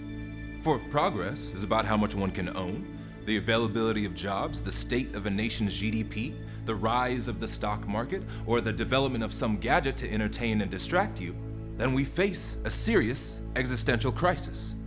I submit that true progress can only be measured in the health, stability, integrity, and responsible freedom of a civilization, responsible to ourselves, responsible to each other, and responsible to the earthly habitat we all share. And by those measures, my friends, there is now little progress to be found, as we all sit idly by, presupposing that the way society works is the only way it ever could. That said, if it's true that we must persist in this inhumane economic order, an order that has proven it can only create affluence for a minority at the cost of destitution for the majority, then our only choice is to seek a new level of humanitarian effort. Today, 3 people have more wealth than the bottom 75% of the world's population. 6 billion people. The total wealth of the 4,000 billionaires out there have the means to end global poverty 100 times over. And yet, if you study their philanthropy, it is clear that they are far more concerned with their own interests, their own comforts, than working to counter this ongoing structural violence. You see, there's a deeper kind of poverty here. A spiritual poverty. A poverty that grows a culture of sociopaths, and the more they have, the more they want, and the less they seem to care otherwise. Moral bankruptcy, hiding behind this age-old story that one can have $1 billion in the bank while others starve, is somehow natural to the human condition. In a number of months, my program will end, as the funds will be gone. And to date, not one wealthy so-called philanthropist has offered to help keep the program running. Now I know this event is about peace, but it must be understood that the wealthy of this world, those at the root of true political power, are sick.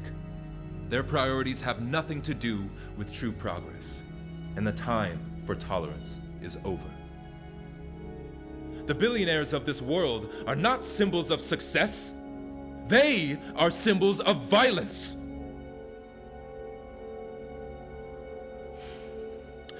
And until that violence ends, there will be no peace on this planet.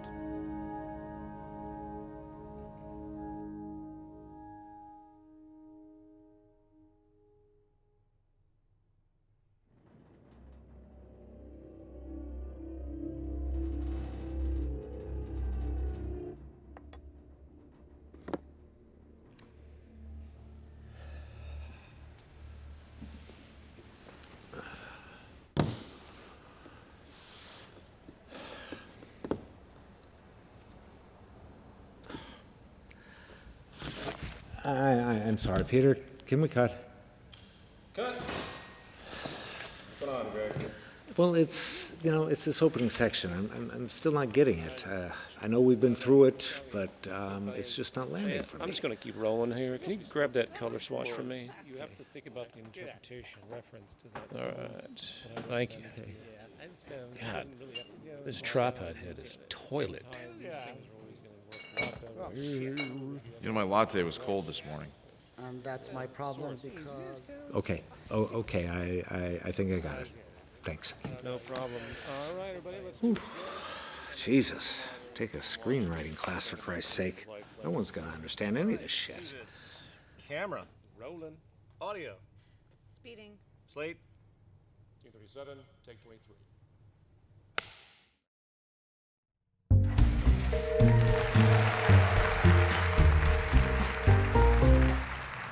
What if I told you, John, what many see as problems in the world are actually solutions in transition? Is that some kind of Taoist riddle? Poverty, crime, war, disease, even the ongoing destruction of the habitat. What if they were actually productive forces, assisting a larger end? I suggest you lighten up on the Nietzsche.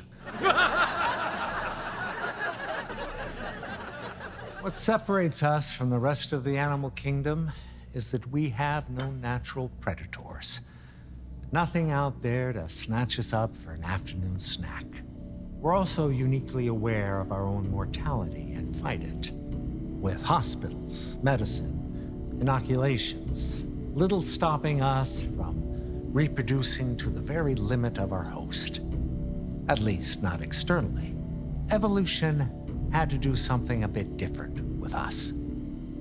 So, instead, we are our own predators. Predator and prey in one. How convenient. Which explains not only why humans murder each other at a rate unparalleled by any other species, but also why we've generated a social structure that by systemic force further ensures a consistent rate of premature mortality. You mean structural violence? Embedded into the very design of civilization itself. So that is what the Malthusian Mandate does. Regulate how to kill off the weak. No. The mandate isn't a policy of action, it's a policy of inaction. A commitment not to interfere with the natural course of the system. So the invisible hand of the market has a machete.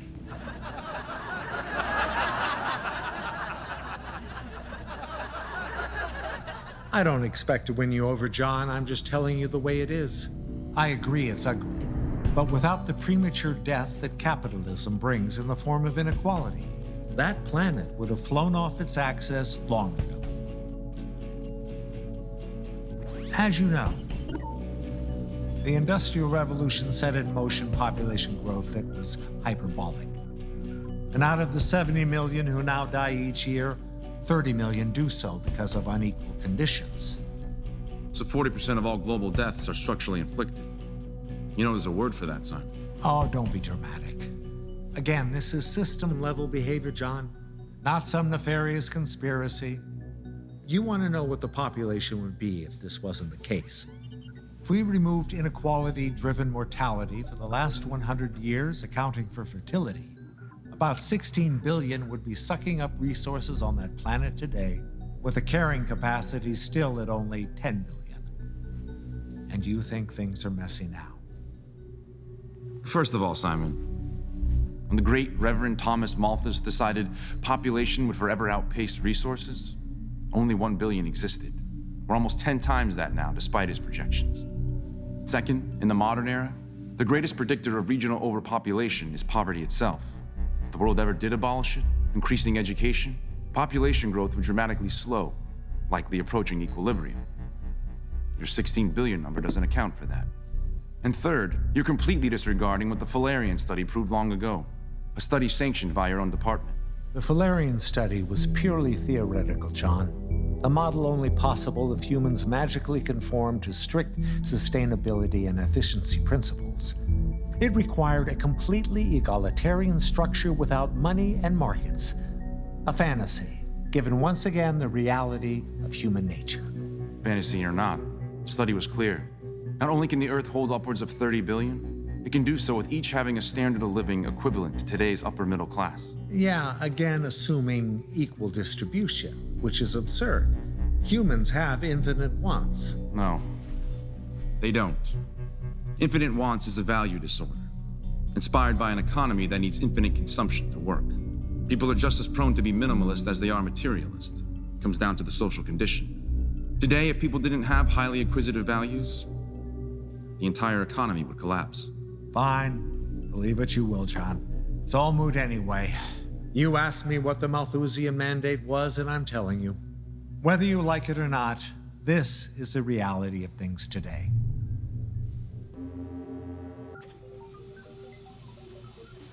We got mandate metadata. Please tell me this is recording. It certainly is. Looks like John got his subterfuge. So how's this organized then? Tracking demographics and mechanism? We are. As you'll notice, conditions related to absolute poverty in the third world countries account for about 40% of all premature deaths. And I see you're also tracking poverty-related illness and violence in the industrialized nations.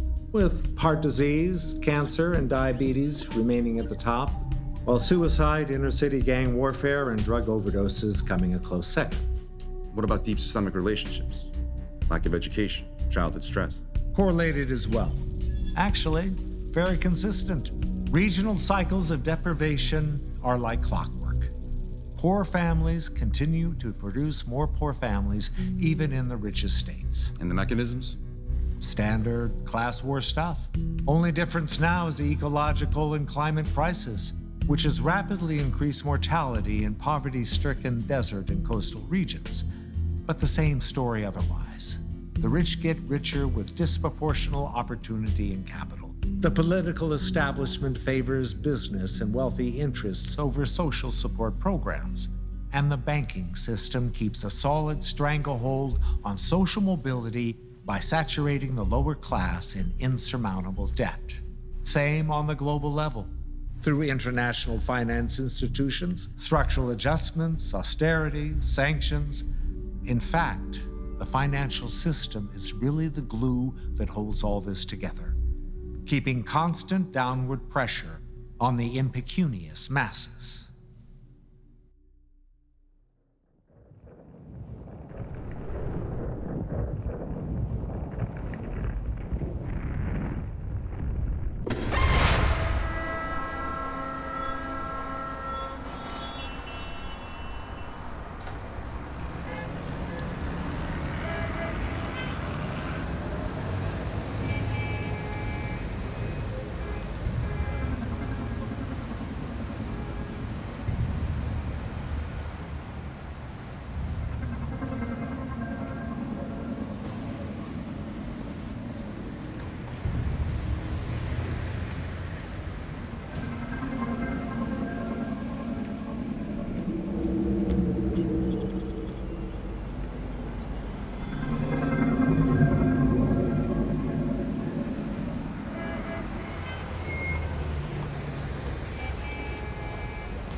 Evacuate proximal region.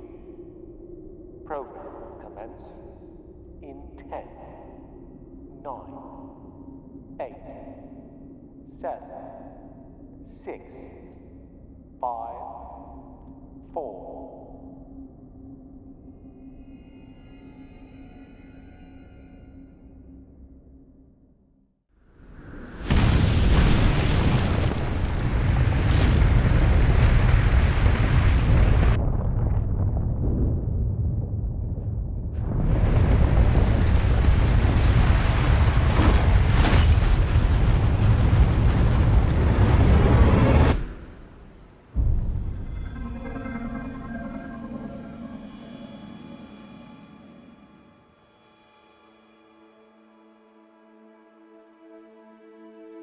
Centuries ago, humans discovered hydrocarbon energy, fossil fuels, and for a good chunk of time it was a critical mechanism advancing civilization. But after a while it became obvious that its continued use posed insurmountable repercussions, damaging the environment. So we eventually had to stop using it completely, figuring out other means. And this is a good analogy as to why we also needed to transcend that social system. I look at capitalism as an adolescent stage in the growth of civilization. Let's let loose and have people be selfish, building and creating in a belligerent manner with no regard for consequences. And we learned a lot. I think without this phase, we wouldn't have been able to recognize and amplify what really makes us unique as a species. We started as DNA, moving from simplicity to complexity, evolving a brain with consciousness, while blessed with a profound social nature, merging us into a truly global consciousness, continuing this expansion. Not through our biology, but through the sharing of knowledge. Cultural evolution. There was a great library in a city called Alexandria long, long ago, and it contained some of the most foundational texts of human civilization. And sadly, it was destroyed in war. Many centuries later, a famous astronomer named Carl Sagan commented on the subject. It was as if the entire civilization had undergone some self-inflicted brain surgery, and most of its memories, discoveries, ideas, and passions were extinguished irrevocably. So the great question of scientific and hence economic progress inevitably becomes, how do we optimize the power of our group mind to increase knowledge and solve problems?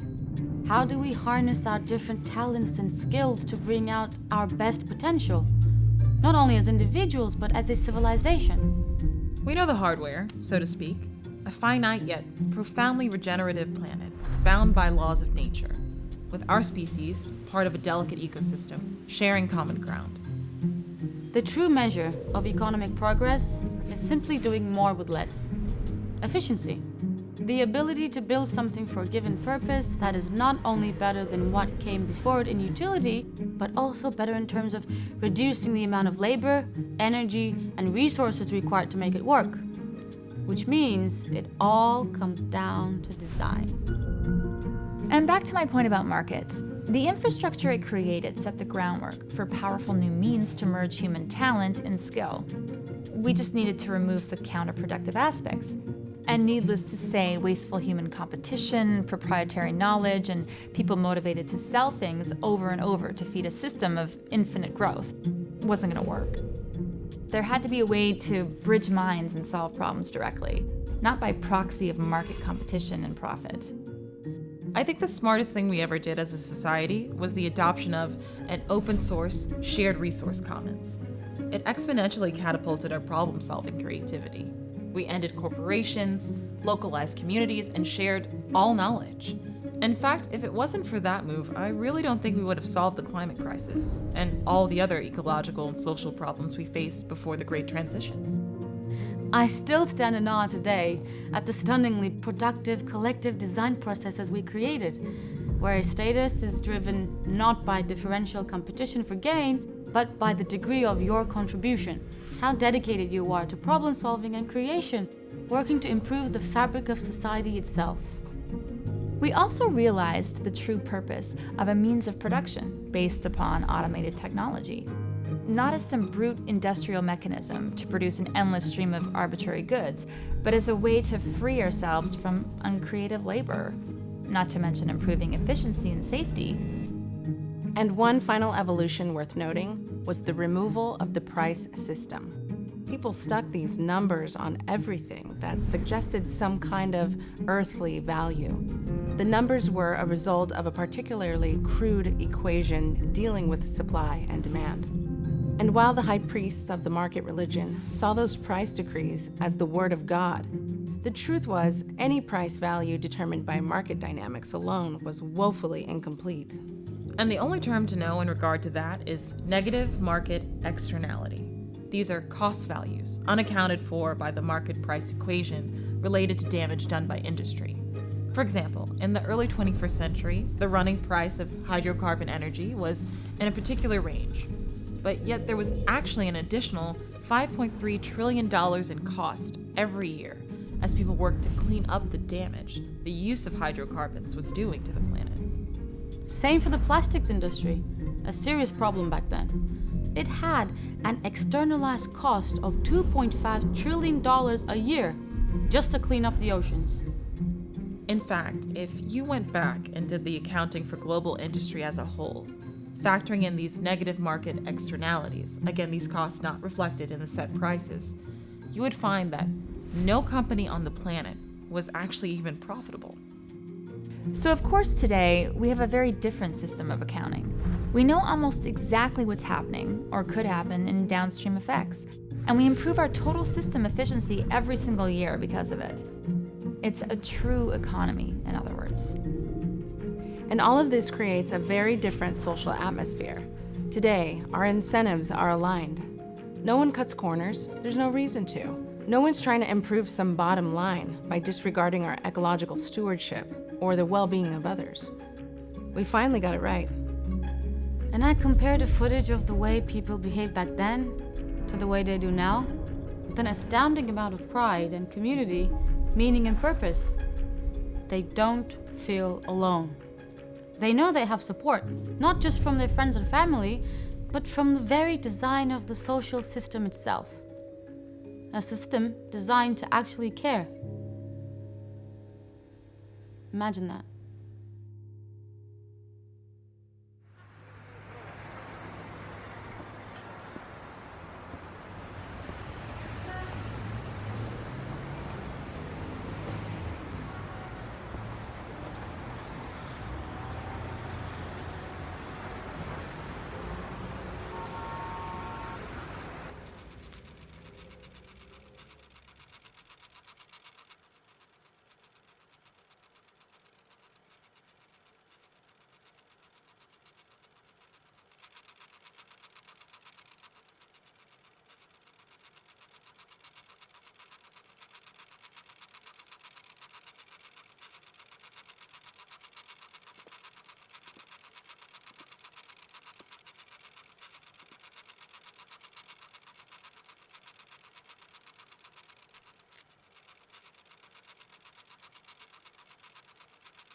The low polygon people are here.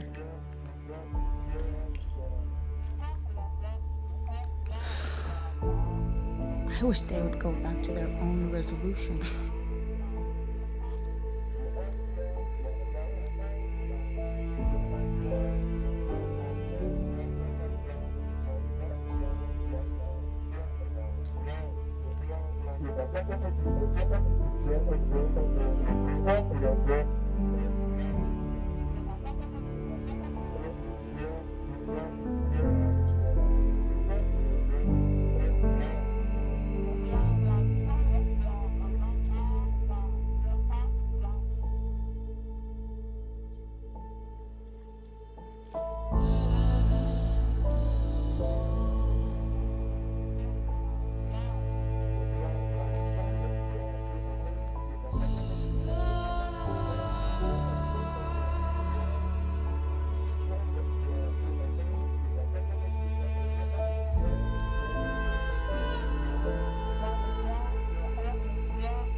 How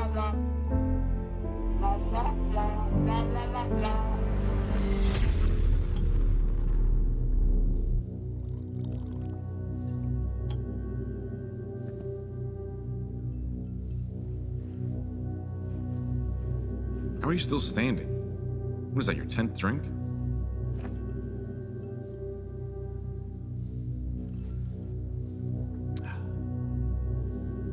Apple juice. What's that? That is a breach alarm. Looks like Orion is continuing through our security. And on that note, John, I need to know your intent. I've explained the mandate and how it's far bigger than both of us. Policy of inaction is still a policy of action, Simon.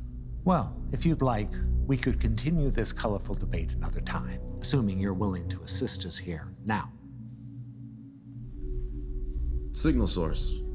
What are the regional markers?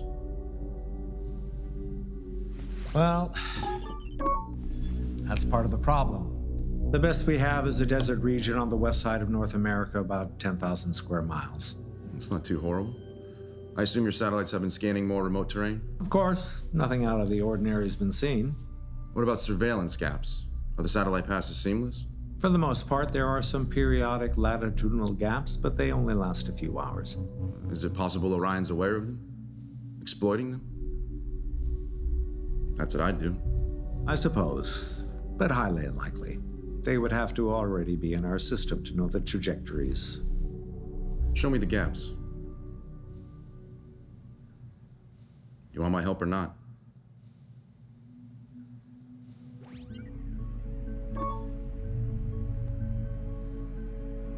Zoom into the area in question. Perfect. Hold it right there, John. We've already conducted subsonar scans. If they're underground, they're using some kind of reflective shield.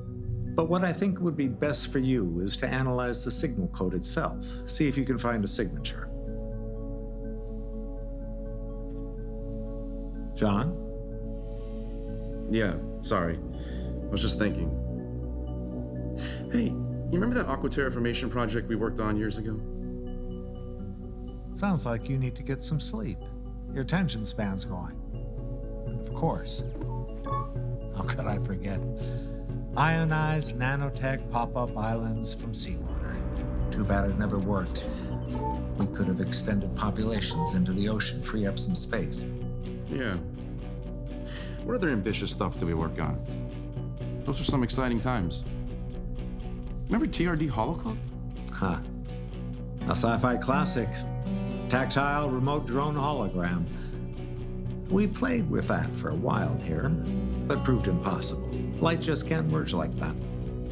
Yeah, too bad. Lots of uses for a fully controlled remote tactile human hologram.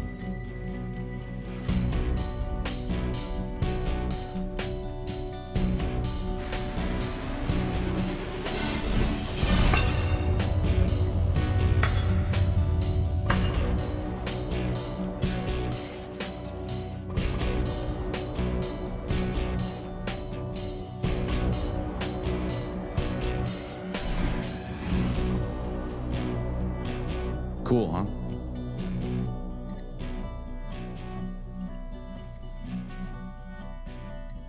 And it's at this juncture, Simon, I'm afraid I have to deliver some kind of protagonistical declaration of moral superiority to indicate the philosophical error of your ways.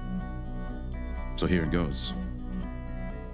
Those that seek to create in this world, those who embrace change as a natural force, helping to unify humankind as one entity in one shared direction, realizing that injustice anywhere is injustice everywhere, will always be one step ahead of the traditionalists, the preservers, the elitists, who in defense of their separatist identities and egoist fears, seek to divide, conquer, oppress, and destroy.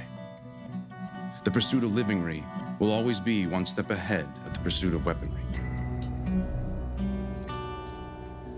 Orion doesn't exist, does it? Nope. We just put a virus in your firewall. Why? What's the point of all this? To expose the mandate, of course. which will be leaked shortly to every major news network. Oh, seriously? That's it? You think we can't absorb that? That we haven't perfected endless ways to deflate and confuse public perception when needed?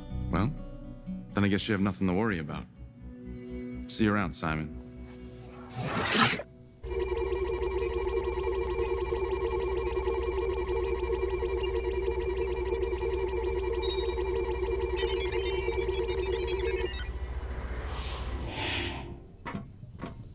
Hey, token white guy's back. Shut up. All right, folks, we don't have much time. I don't think he's gonna buy that story for long. How we doing? The satellite coordinates locked. Everything's ready. But keep in mind, even with bypassing your surveillance, once this thing hits, the heat signature is going to be out of control. That's what the subterfuge is for. Mandate leak on the blockchain yet? Packaging now. Should be in the hands of every major media outlet in about 20 minutes. Good. Don't forget to show Simon's stupid face. So this is it, folks. We have a clear path avoiding GSA surveillance. Once the mandate exposure hits the press, Simon and company will be in damage control. Hopefully long enough so we can pull this off. Anybody need anything?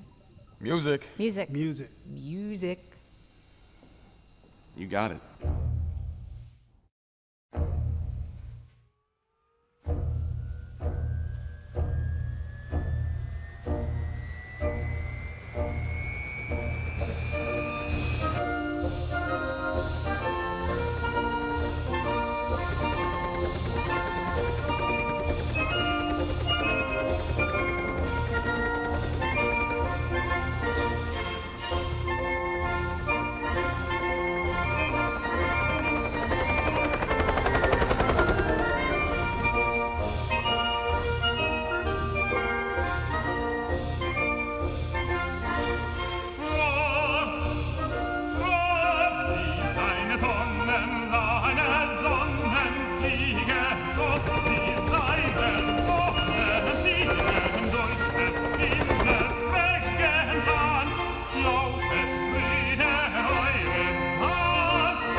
Everybody, come on. We got to finish this goddamn movie already. Left, right, left.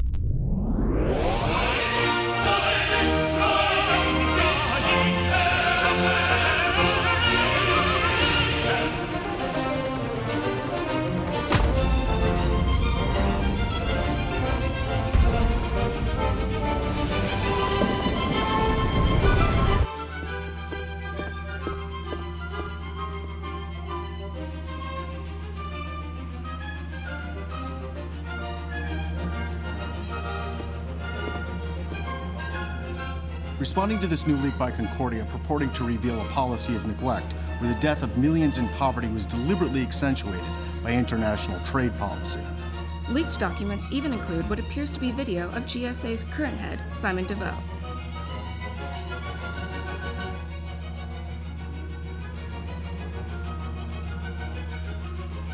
Don't look at me like that. Standard operating procedure, folks. Get your media agents out there and start changing the narrative.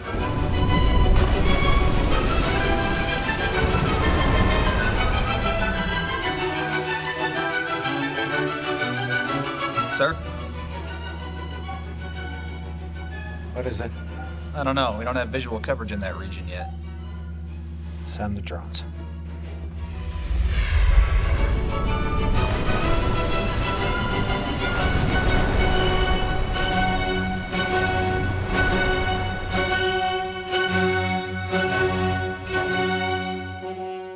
Holy shit, it worked. Shall we alert the base? Indeed. The migration begins. It's an artificial island, sir, in the Pacific, about 700 miles off the coast of North America. Holy shit, it worked. Scramble fighters to destroy. No. See this? It's a plasma congealed electromagnetic field, impenetrable. How do you know that? Because I know the creator. And scene.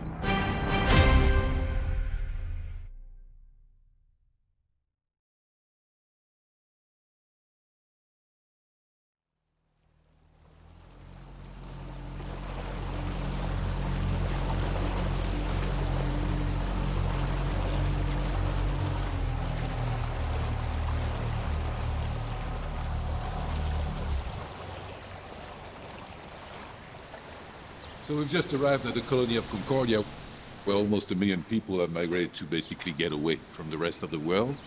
We are the first press to land in, waiting to meet our guide. Hi, I'm Elnoria. Nice to meet you. Thank you for having us. I suggest we move to the city center, start our tour from there. Good.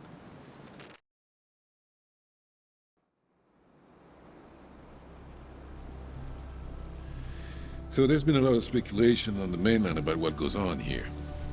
You're depicted as some kind of a cult, claims of human rights abuses, and your media is being censored pretty aggressively. Well, that's why you're here. This island wasn't created to escape the world. It was created to set an example, to change the world, show what's actually possible if humankind decided to work together. So where would you like to start? I guess technicals? How are you powering this place? Mixed renewable integration. The island's core baseload systems are solar, wind, and ocean, while localized kinetic energy capture, mixed-use reuse mechanisms are designed into most everything. Like footsteps? Footsteps, vehicle motion, pipe flows, anything that moves, we recapture. We're at about 5,000% efficiency, more energy than we know what to do with. That's insane. Not really. The Earth is, in effect, a perpetual motion machine. You people on the mainland could easily do the same thing, but your economic system simply isn't conducive to integrative design. Speaking of which, let's head to the development center around the corner. Okay.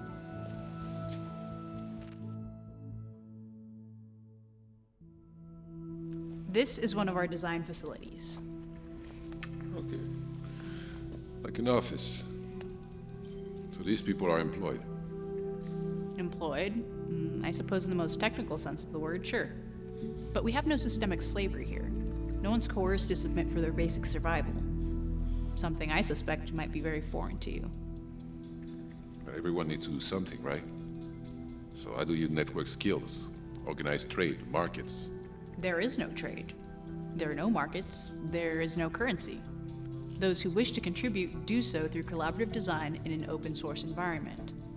What you think of as industries of production on the mainland is unified here. Wait, I don't understand. These people are not paid to be here? Are they motivated? Well, how is anyone motivated?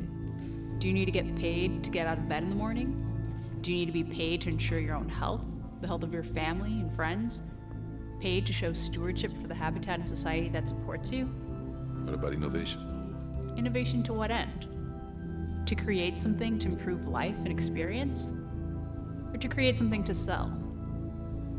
If you think about it, it has been the blind economic drive toward innovation as you know it that continues to lead your society to destruction. Okay then, so once these people have designed something, then what? If a design meets proper criteria in terms of efficiency and sustainability protocols, it is then accessible by our mostly additive manufacturing system. Additive? 3D printers?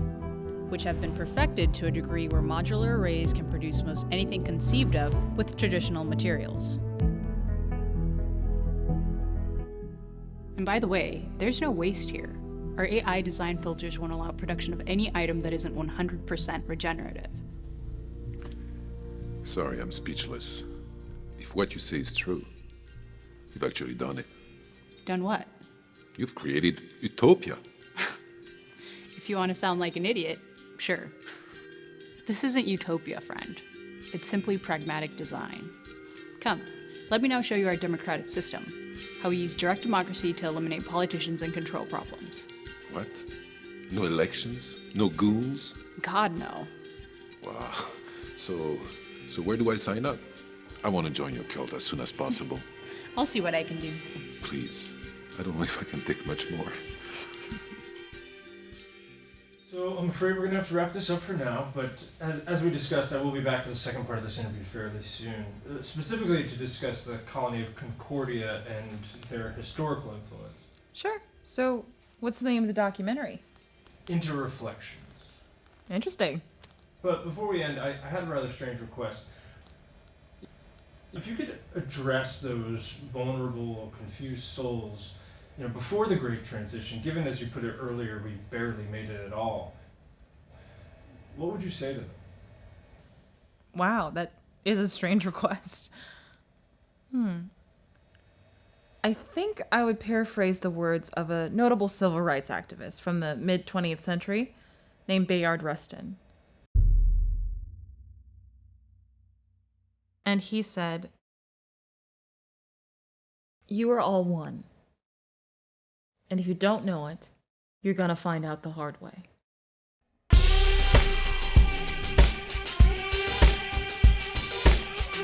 It's a bacchanalia, it's a cornucopia, champagne and a caviar.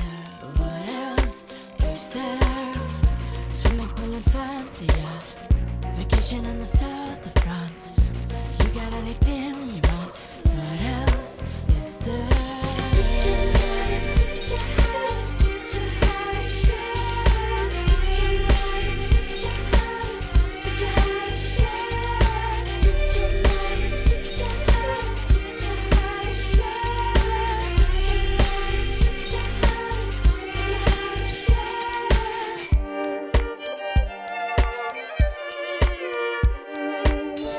Your company is rising stock, cheaper labor in the Eastern Bloc, no complaining in the sweatshop.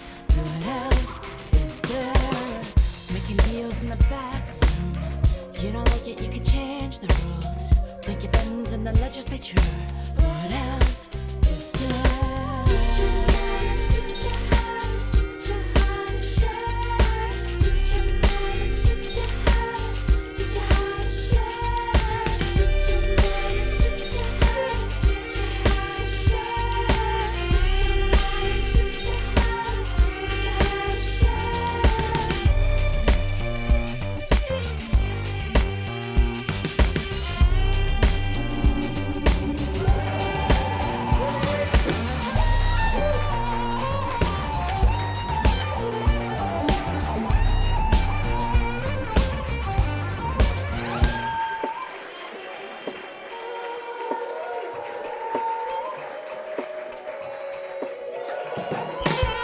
Never felt like we had enough. Rougher checks don't buy that much. Started working from 8 on up.